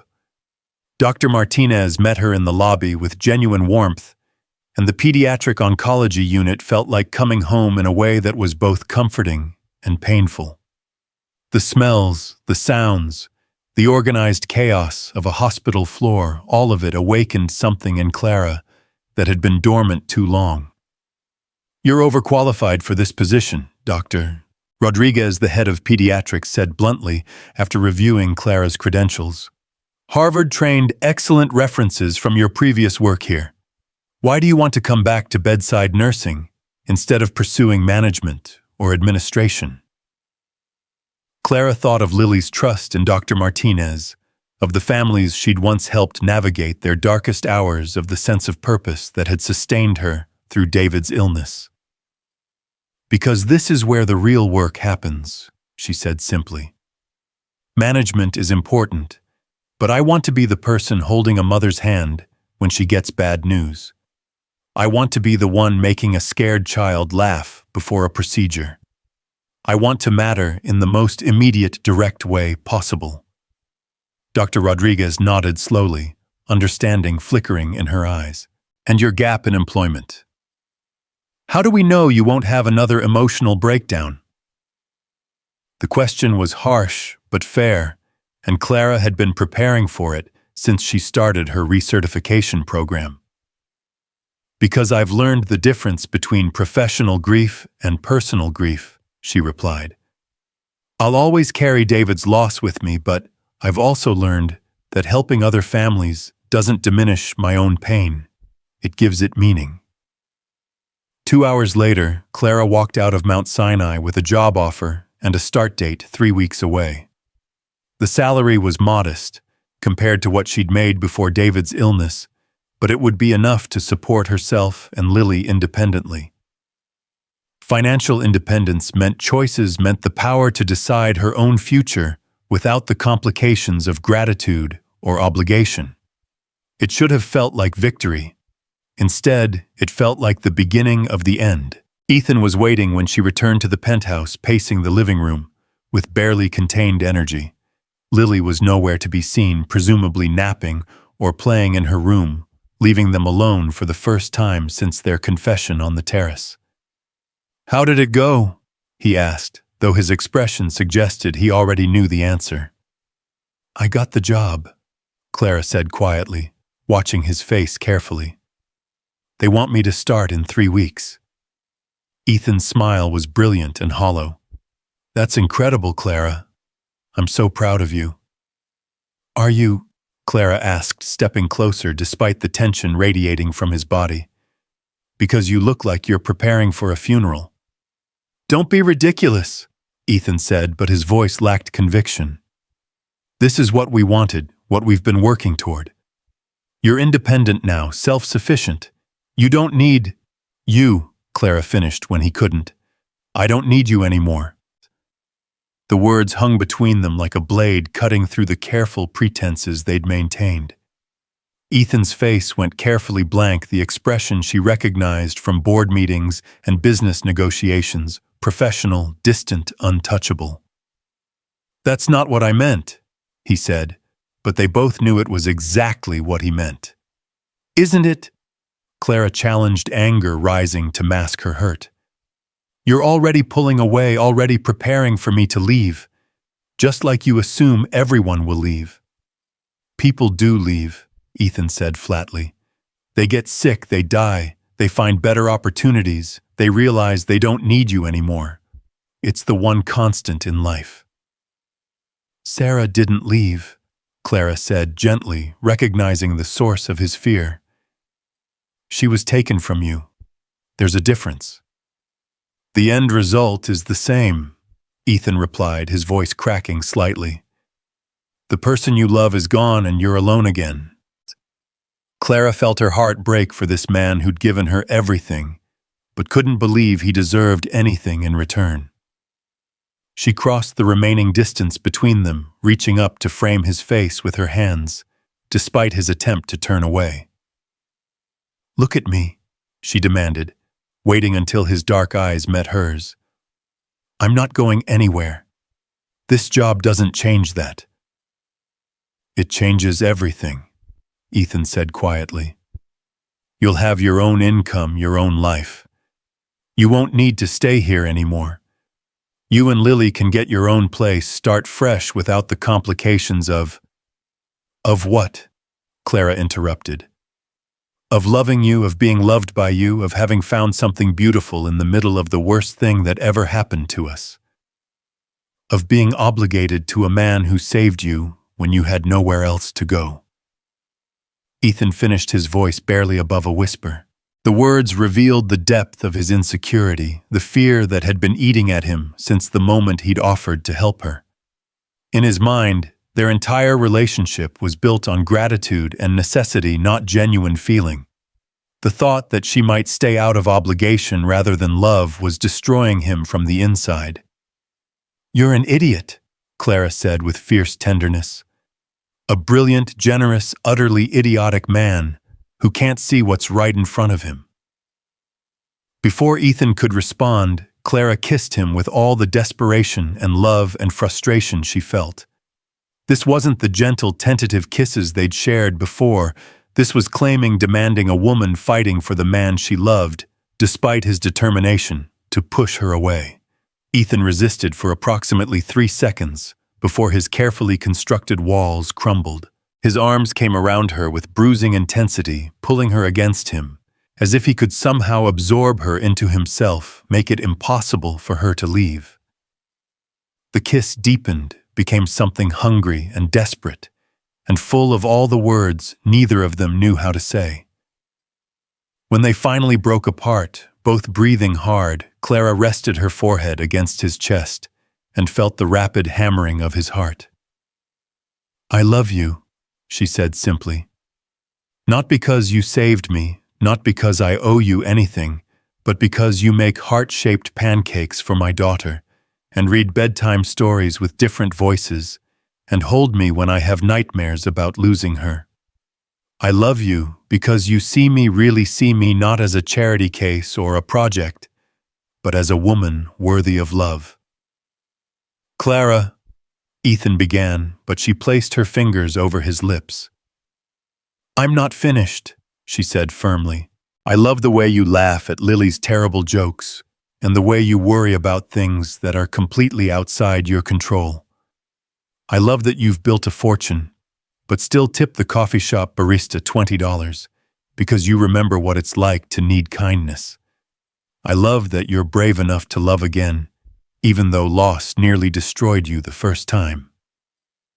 Tears were sliding down Ethan's cheeks now, and Clara brushed them away with gentle fingers.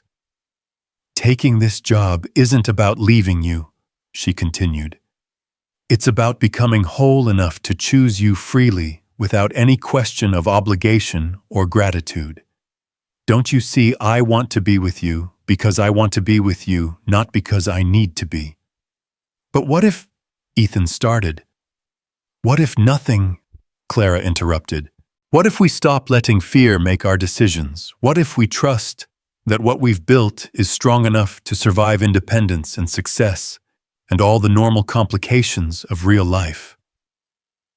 Ethan stared at her for a long moment, hope warring with terror in his expression. You really want to stay? Even though you don't have to anymore. Especially because I don't have to, Clara replied. Ethan, don't you understand? The only prison I've ever been in was grief. You didn't rescue me from homelessness. You rescued me from hopelessness. And I'd like to think I rescued you from something too. You did, Ethan said hoarsely. You rescued me from myself. They stood together in the afternoon light streaming through the windows, holding each other like survivors of a shipwreck who'd finally reached shore. The fear wasn't gone, might never be completely gone, but it was manageable now, overshadowed by something stronger. So what do we do now? Ethan asked eventually. Now we figure out how to merge two independent lives into one shared future, Clara said practically. We have conversations about money and parenting, and whether Lily calls you Ethan or Dad or something else entirely. We fight about whose turn it is to do dishes and make up in spectacularly inappropriate ways that we have to hide from our daughter. Ethan laughed, despite himself, the sound rusty but real. That sounds terrifyingly normal. The best kind of terrifying, Clara agreed, then grew serious again. But first we need to have a different conversation entirely. About what? Heat flooded Clara's cheeks, but she forced herself to meet his gaze. About the fact that we're two adults who are very much in love and haven't been properly alone together in months. About the fact that I've been sleeping 20 feet away from you and slowly going insane with wanting you. Ethan's sharp intake of breath was audible in the quiet room. Clara, about the fact that tonight after Lily goes to bed, I want to show you exactly how much I love you. Clara continued, her voice dropping to barely above a whisper. Not because I owe you anything, but because I want you so much. I can barely think straight. The raw honesty of her confession seemed to shatter Ethan's remaining restraint. He kissed her again, harder this time, with months of careful control finally giving way to desire. Clara melted into him, her hands fisting in his shirt, as she tried to get closer, tried to bridge the last remaining distance between them. Mommy! Lily's voice rang out from down the hall, accompanied by the sound of small feet running toward them. I finished my puzzle, come see. They sprang apart like guilty teenagers, both flushed and breathing hard. Clara pressed her hands to her heated cheeks while Ethan ran a hand through his disheveled hair, trying to compose himself. Tonight? Clara whispered the promise hanging between them like a live wire. Tonight? Ethan agreed, his voice rough with anticipation. Lily burst into the room clutching a completed jigsaw puzzle and radiating pride. Look, it's a picture of a whole family, mommy and daddy and little girl and even a doggy. Clara and Ethan exchanged a look heavy with meaning. Family. The word had taken on new significance, evolved from a concept to a living, breathing reality that included all three of them. That's beautiful, sweetheart, Clara said, kneeling to examine Lily's handiwork. You worked very hard on that. Maybe we could get a doggy too, Lily said hopefully, looking between the adults with the calculating expression of a child who sensed opportunity. For our family, dogs make families more complete. One thing at a time, Ethan said with amusement, catching Clara's eye. Let's figure out the people parts first. Are we going to live here forever now? Lily asked, with the directness that made adult conversations impossible. Even when Mommy has her nurse job. Clara felt Ethan's tension return, subtle but unmistakable. This was the question that had been lurking beneath all their careful planning, whether love was enough to overcome the practical complications of merging their lives. What do you think we should do? Clara asked, buying time while she tried to read Ethan's expression. I think we should stay together, Lily said firmly, because families don't leave each other even when things get hard or different. And this is the best family I ever had. The simple wisdom of childhood cut through all their adult complications. Clara looked at Ethan, seeing her own emotions reflected in his face: love, fear, hope, and the terrible vulnerability that came with wanting something so much it hurt. Then we stay together, Clara said quietly, making the decision that felt both inevitable and terrifying. All of us. Forever.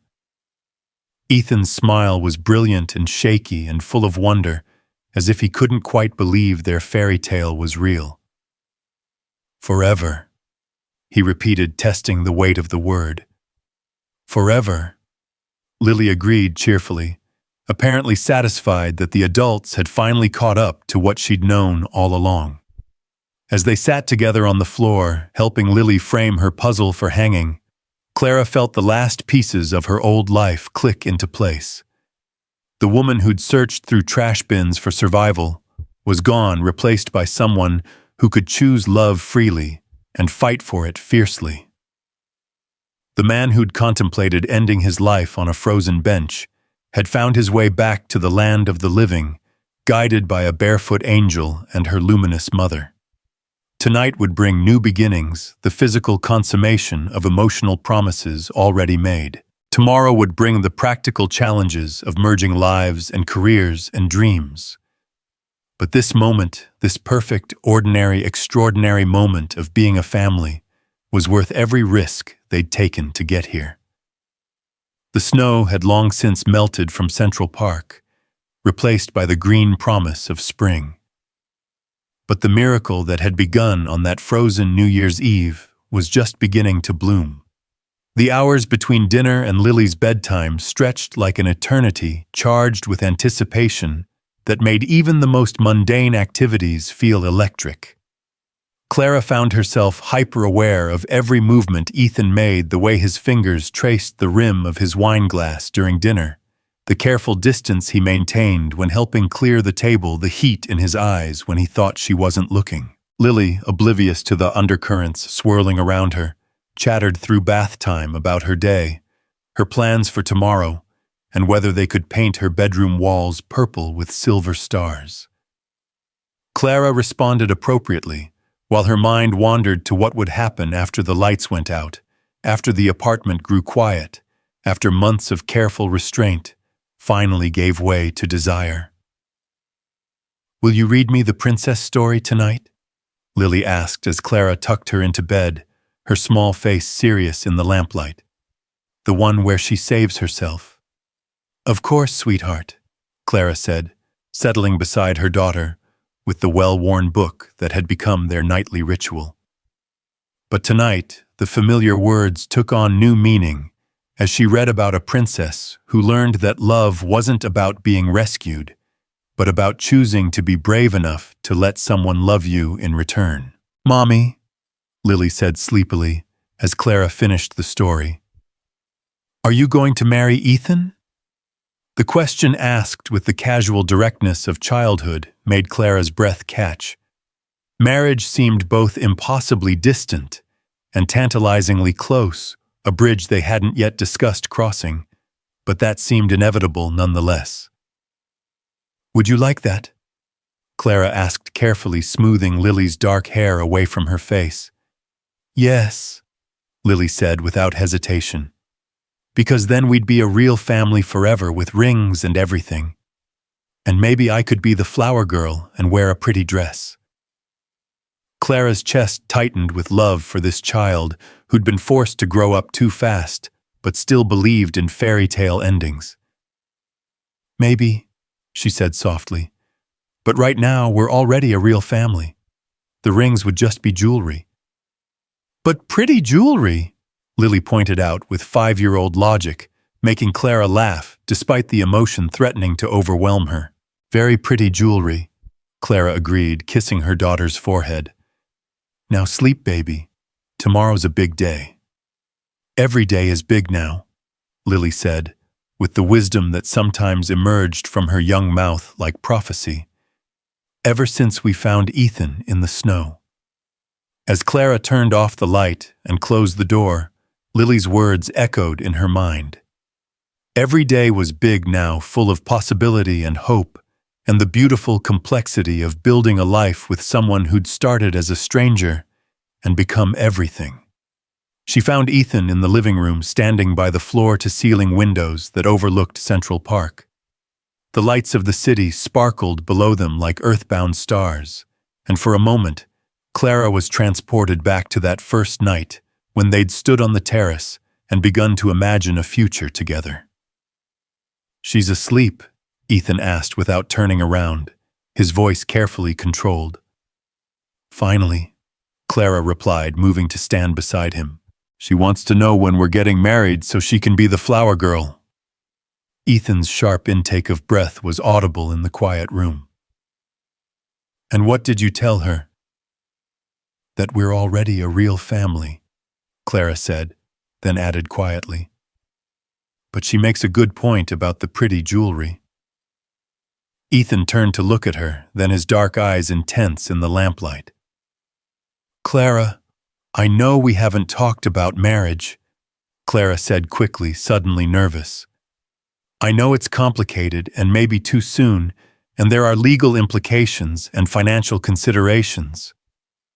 Ethan silenced her with a kiss that was gentle, but certain, his hands framing her face with infinite tenderness. When they broke apart, he rested his forehead against hers, both of them breathing hard. "I bought a ring 3 weeks ago," he admitted quietly. "The day you got into the nursing program. I've been carrying it around like a talisman, waiting for the right moment to ask." Clara's heart stopped, then started again at triple speed. "You did.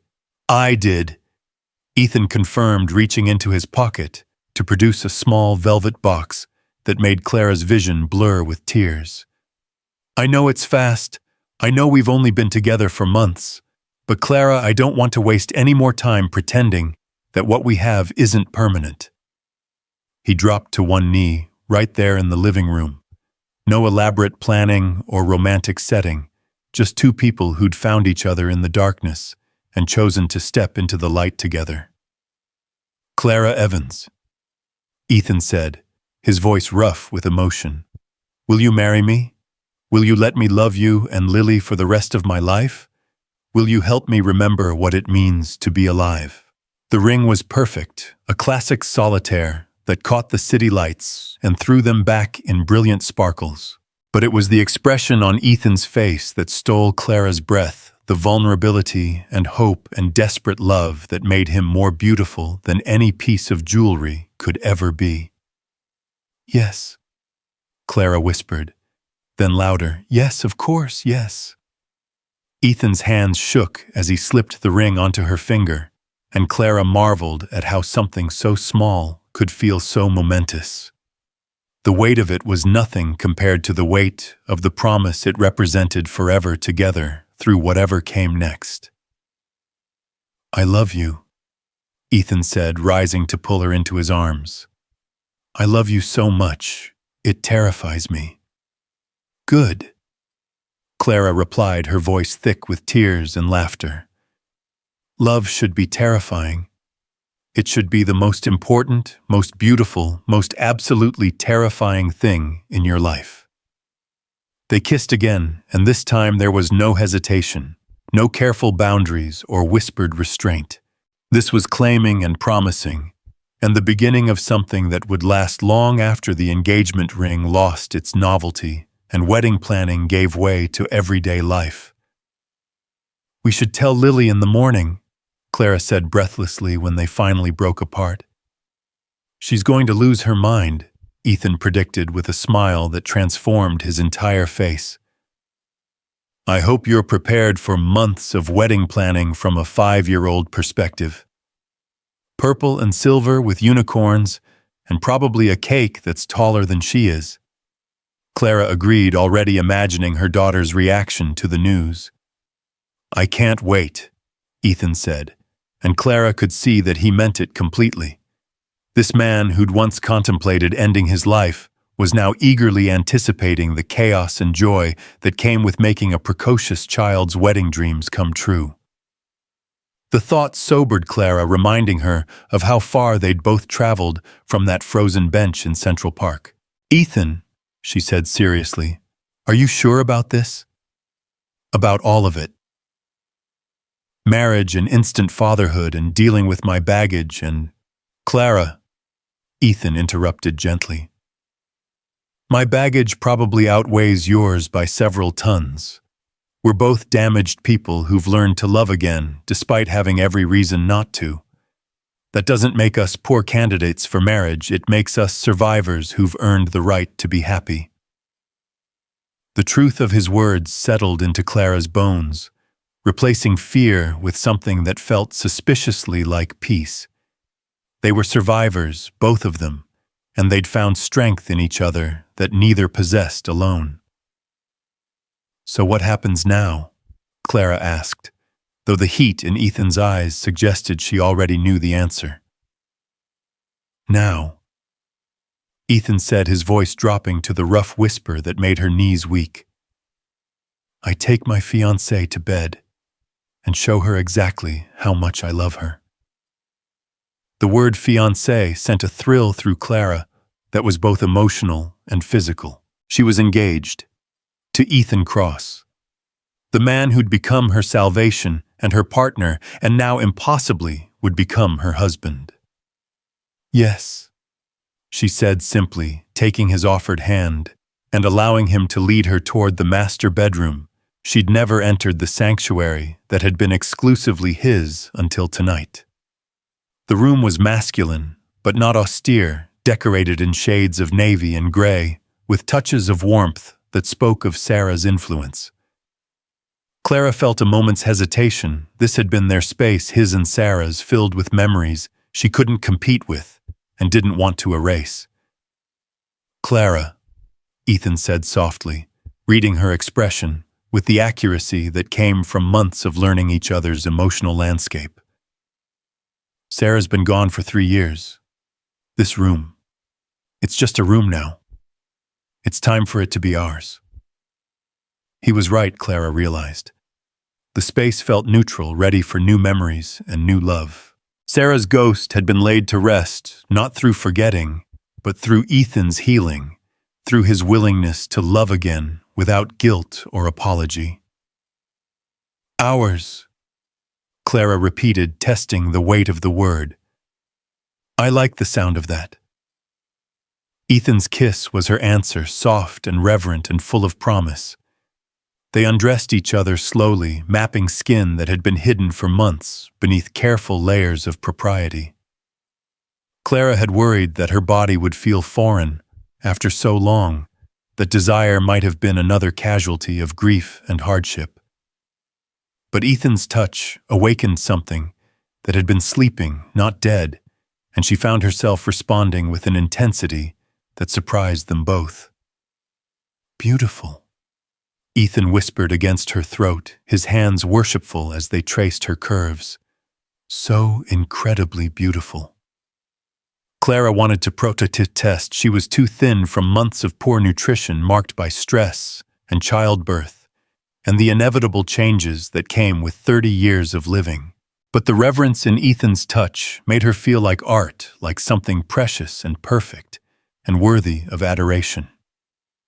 When he laid her back against the pillows and covered her body with his own, Clara felt complete for the first time since David's death. This wasn't just physical pleasure, though the physical component was overwhelming in its intensity, but emotional healing, the mending of something that had been broken so thoroughly she'd stopped believing it could be fixed. "I love you," she whispered as he moved within her, the words torn from somewhere deep inside her soul. "I love you. I love you. I love you." "Forever," Ethan replied, his voice breaking with the force of his own emotion. "Forever, Clara. No matter what happens, forever." Afterward, they lay entwined in the darkness, Clara's head on Ethan's chest, where she could hear the steady beat of his heart. The ring on her finger caught the city lights streaming through the windows, a tangible reminder that this wasn't a dream, but a new reality they'd built together from the wreckage of their separate tragedies. "What are you thinking?" Ethan asked, his fingers tracing lazy patterns on her bare shoulder. "I'm thinking about that night in Central Park," Clara admitted. "About how if Lily hadn't wandered away from our shelter, if she hadn't found you sitting there, we might never have met." "Do you think it was fate?" Ethan asked. "Or just incredible luck?" Clara considered the question seriously. "I think it was love," she said finally. "Not romantic love, we didn't know each other yet. But Lily's love for me, my love for her, your wife's love that made you promise to live. Love that refused to give up even when everything seemed hopeless." "Sarah would have liked you," Ethan said quietly, the first time he'd mentioned his late wife in the context of their relationship. "She would have loved Lily, and she would have been happy that we found each other." "Do you really believe that?" Clara asked, needing to hear his certainty. "I know it," Ethan replied without hesitation. "Sarah's last words to me were about living, really living. She would see what we have, what we've built together as the fulfillment of that promise." Clara felt tears slide down her cheeks, not from sadness, but from gratitude for a woman she'd never met, but whose final gift to the man she loved had made their happiness possible. "What about David?" Ethan asked gently. "What would he think about all this?" Clara smiled through her tears, remembering her husband's gentle humor and generous heart. "He would tease me mercilessly about falling for a billionaire," she said. "And then he would demand to know your intentions regarding his girls.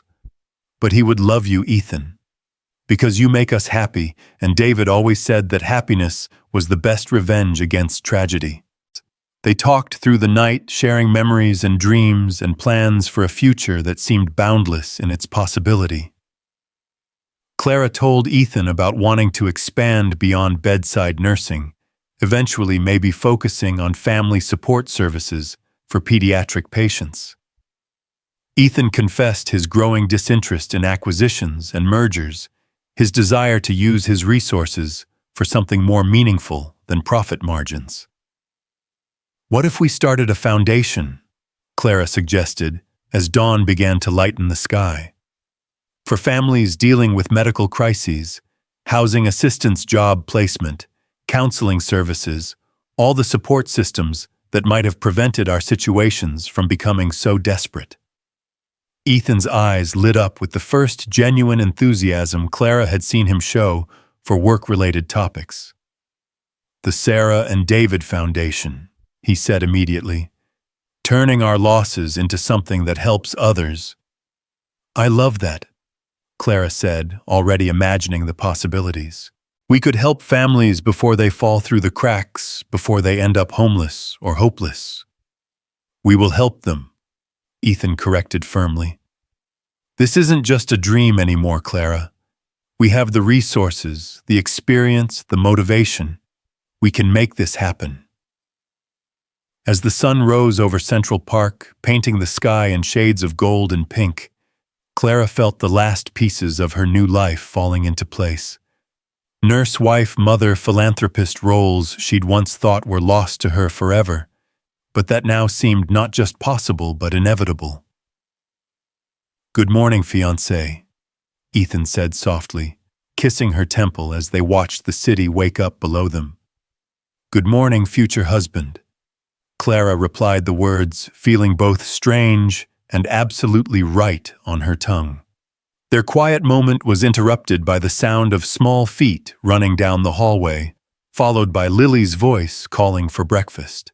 Clara and Ethan exchanged amused looks as they hurried to dress. Their daughter had impeccable timing for interrupting adult conversations. "Mommy, Ethan!" Lily burst into the kitchen where they were attempting to look casual while making coffee. "I had the best dream. I dreamed that you got married, and I wore a beautiful dress, And there was cake and dancing and— She stopped suddenly, her sharp eyes taking in their rumpled appearance and obvious happiness. Wait, did something happen? Clara and Ethan looked at each other, trying not to laugh at their daughter's detective skills.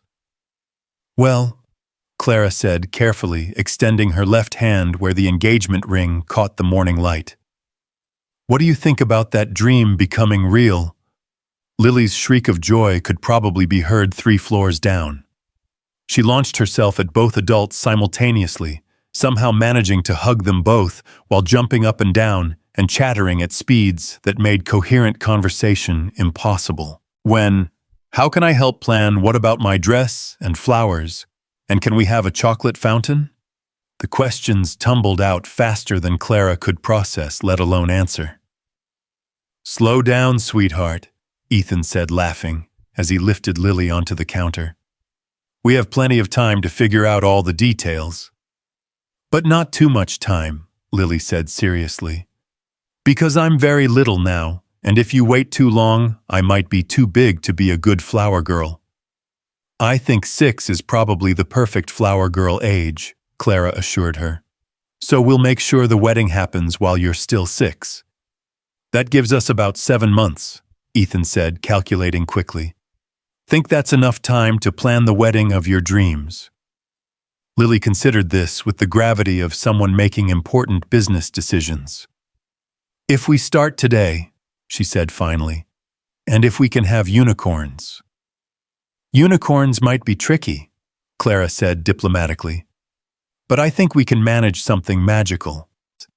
The months that followed passed in a blur of wedding planning work transitions and the beautiful chaos of blending their lives completely.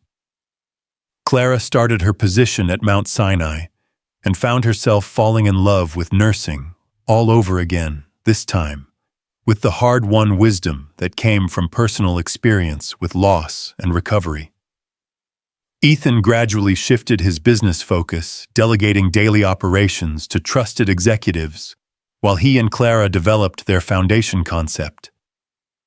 The Sarah and David Foundation became their shared passion project, a way to honor their losses while preventing others from experiencing the same desperation they'd known. Lily thrived in her role as wedding consultant, offering opinions on everything from flowers to music, with the confidence of someone who'd watched enough princess movies to consider herself an expert. Her influence could be seen in the purple accent colors, the inclusion of "A Whole New World" in the ceremony music, and the insistence that the cake be tall enough to require a stepladder. The wedding itself took place on a perfect October evening in Central Park, at the very spot where Lily had first found Ethan sitting alone on that frozen bench 11 months earlier.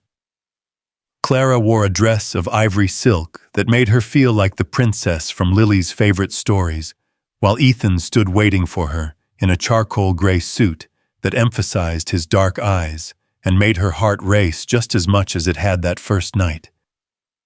Lily processed down the aisle with serious concentration, scattering rose petals with mathematical precision while wearing a purple dress that sparkled with silver embroidery. She carried a small bouquet of white roses and baby's breath, but Clara thought the most beautiful thing about her was the pure joy radiating from her small face. "Dearly beloved," the officiant began, but Clara barely heard the traditional words. She was lost in Ethan's eyes in the impossible reality that this broken man and this struggling woman and this barefoot child had somehow found each other and chosen to build something beautiful together. "The couple has written their own vows," the officiant announced, and Clara felt her heart skip as Ethan took her hands in his. "Clara," Ethan began, his voice steady, despite the emotion Clara could see in his eyes. 11 months ago, I was a man who had forgotten how to live.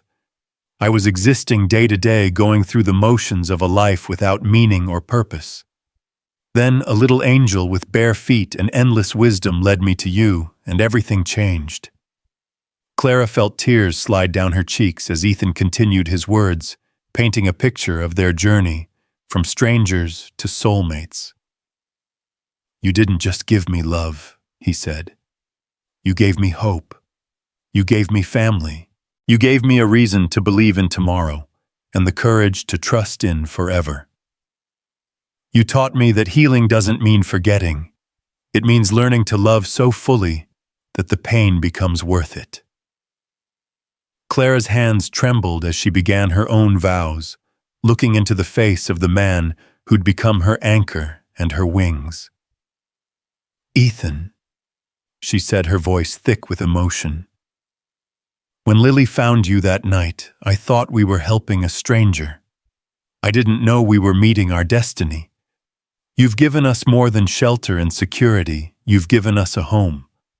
You've shown me that love isn't about being rescued, but about choosing to be brave enough to fall again." She paused, looking at Lily, who was watching the proceedings with rapt attention, then back at Ethan, whose eyes were bright with unshed tears. "I promise to love you through all the seasons of our life together," Clara continued. "Through joy and sorrow, success and failure, the ordinary days and the extraordinary moments. I promise to help you remember every day what it means to be alive. I promise to be your partner, your lover, your best friend, and Lily's mother.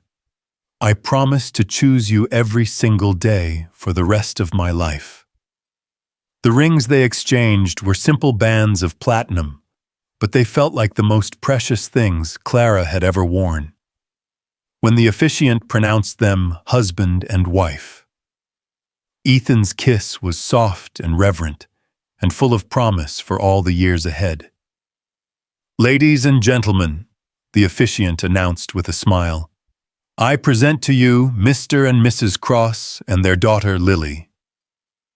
The reception was held in the penthouse that had become their home, transformed with thousands of white lights and flowers into something magical enough to satisfy even Lily's exacting standards. Clara danced with her new husband, while their daughter spun in circles nearby her purple dress, flaring out like flower petals. "Any regrets?" Ethan asked as they swayed together to music that spoke of love and second chances. "Only one," Clara replied, smiling up at him. Ethan's face grew concerned. "What's that?" "I regret that we wasted so much time being careful," Clara said. "I wish we'd been brave enough to admit we loved each other sooner." Ethan's relief was visible. "We had to be ready," he said wisely. "Love is a gift, but it's also a choice. We had to choose healing before we could choose each other." As if summoned by their conversation, Lily appeared beside them, tugging on Clara's dress. "Mommy," she said seriously, "now that you're married, does that mean Ethan is my daddy?" Clara and Ethan exchanged a look full of communication, built over months of learning each other's hearts. "What do you think?" Ethan asked, kneeling to Lily's eye level. "Would you like me to be your daddy?" "Yes," Lily said without hesitation, then threw her arms around Ethan's neck with the abandon of absolute trust. "I love you, Daddy." Ethan's breath caught, and Clara saw tears slide down his cheeks as he held their daughter close. "I love you too, Lily Rose," he said thickly. "So very much." Clara felt her own tears fall as she watched the two people she loved most in the world claim each other fully and completely. This was what healing looked like, not the absence of scars, but the presence of love strong enough to transform wounds into wisdom. The evening wound down with Lily falling asleep in Ethan's arms as they stood on the terrace looking out over the city that had witnessed their transformation. Central Park spread below them, peaceful and beautiful, no longer a place of desperation, but a symbol of new beginnings. "Look how far we've come," Clara said softly, her head on Ethan's shoulder as he held their sleeping daughter. "Look how far we have yet to go," Ethan replied, his voice full of anticipation for the future they would build together. In the distance, fireworks bloomed over the park, not for them specifically, but it felt like the universe was celebrating anyway. Each burst of color and light seemed to echo the joy that had started with 4 simple words. "Want to meet my mommy." 1 year later, on a snowy New Year's Eve that mirrored the night they'd first met, Clara and Ethan returned to that same bench in Central Park. This time they weren't alone. Lily skipped ahead of them, her new winter boots leaving prints in the fresh snow, while they pushed a stroller containing 6-month-old David Sarah Cross, the son whose arrival had completed their family in ways they hadn't known were possible. "Do you ever think about how different things could have been?" Clara asked as they reached the bench where their story had begun. "Every day," Ethan admitted, settling beside her while Lily built a snowman nearby. "If you'd found a different shelter, if I'd gone home earlier, if Lily had been too scared to approach a stranger. But we didn't, and you didn't, and she wasn't," Clara pointed out, adjusting David's blanket as he slept peacefully despite the cold. "We found each other exactly when we were supposed to." "Mommy, Daddy," Lily called from her snowman construction project. "Come help me, he needs a family too." Clara and Ethan exchanged amused looks as they went to help their daughter create a snow family, complete with stick arms and button eyes made from fallen acorns. As they worked together, Clara marveled at the ordinary magic of the moment, a family building snowmen in Central Park, their laughter echoing across the same space where despair had once threatened to consume them both. "Happy New Year," Ethan said, as the church bells began to chime midnight, pulling Clara close for a kiss that tasted of hope and promise and forever. "Happy New Beginning," Clara corrected against his lips, knowing that every day with him was a chance to start fresh, to choose love over fear, to believe in tomorrow even when today felt impossible. Around them, snow continued to fall, covering their footprints and creating a clean slate for whatever adventures the new year might bring. But they weren't afraid anymore. They had each other. They had their children. They had love that had been tested by loss and proven strong enough to last. In the stroller, baby David stirred and opened eyes that were the same dark brown as his father's, as if he wanted to witness this moment of perfect happiness. Lily abandoned her snowman to peer at her baby brother, her face soft with the protective love that had characterized her from the beginning. "He's smiling," Lily announced with authority. "I think he knows we're all together." "I think you're right," Clara said, gathering her daughter close while Ethan lifted their son from the stroller. As the Cross family stood together in the falling snow, surrounded by the lights and sounds of a city celebrating new possibilities, Clara thought about the woman she'd been a year ago, desperate, homeless, convinced that happiness was a luxury she could never again afford. That woman couldn't have imagined this moment, this overwhelming sense of belonging and peace and joy that felt too perfect to be real, but was absolutely, undeniably true.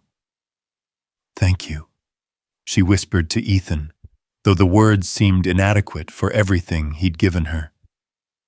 "Thank you," he replied, understanding that gratitude flowed both ways in love this deep and true. They walked home through streets that sparkled with possibility, their footsteps creating a rhythm of contentment in the snow. Behind them, the bench sat empty again, waiting for the next person who needed to be found, the next miracle disguised as chance encounter. But for Clara and Ethan Cross, the miracles were no longer hidden. They lived in Lily's laughter and David's sleepy sighs in morning coffee shared over scattered toys and late-night conversations about dreams that had become reality. They lived in the foundation that had already helped dozens of families avoid the desperation they'd once known in the love that grew stronger rather than dimmer with each passing day. As they reached home, truly, home now filled with the chaos and joy and perfect imperfection of a family built on choice rather than chance, Clara looked back one last time at the park where their story began. "Thank you," she whispered to the night, to fate, to whatever force had guided a barefoot little girl to find exactly the right stranger on exactly the right night. The snow swirled around them like a blessing, and Clara Cross went home to her family with a heart so full of love it felt like it might burst with the sheer overwhelming beauty of being alive.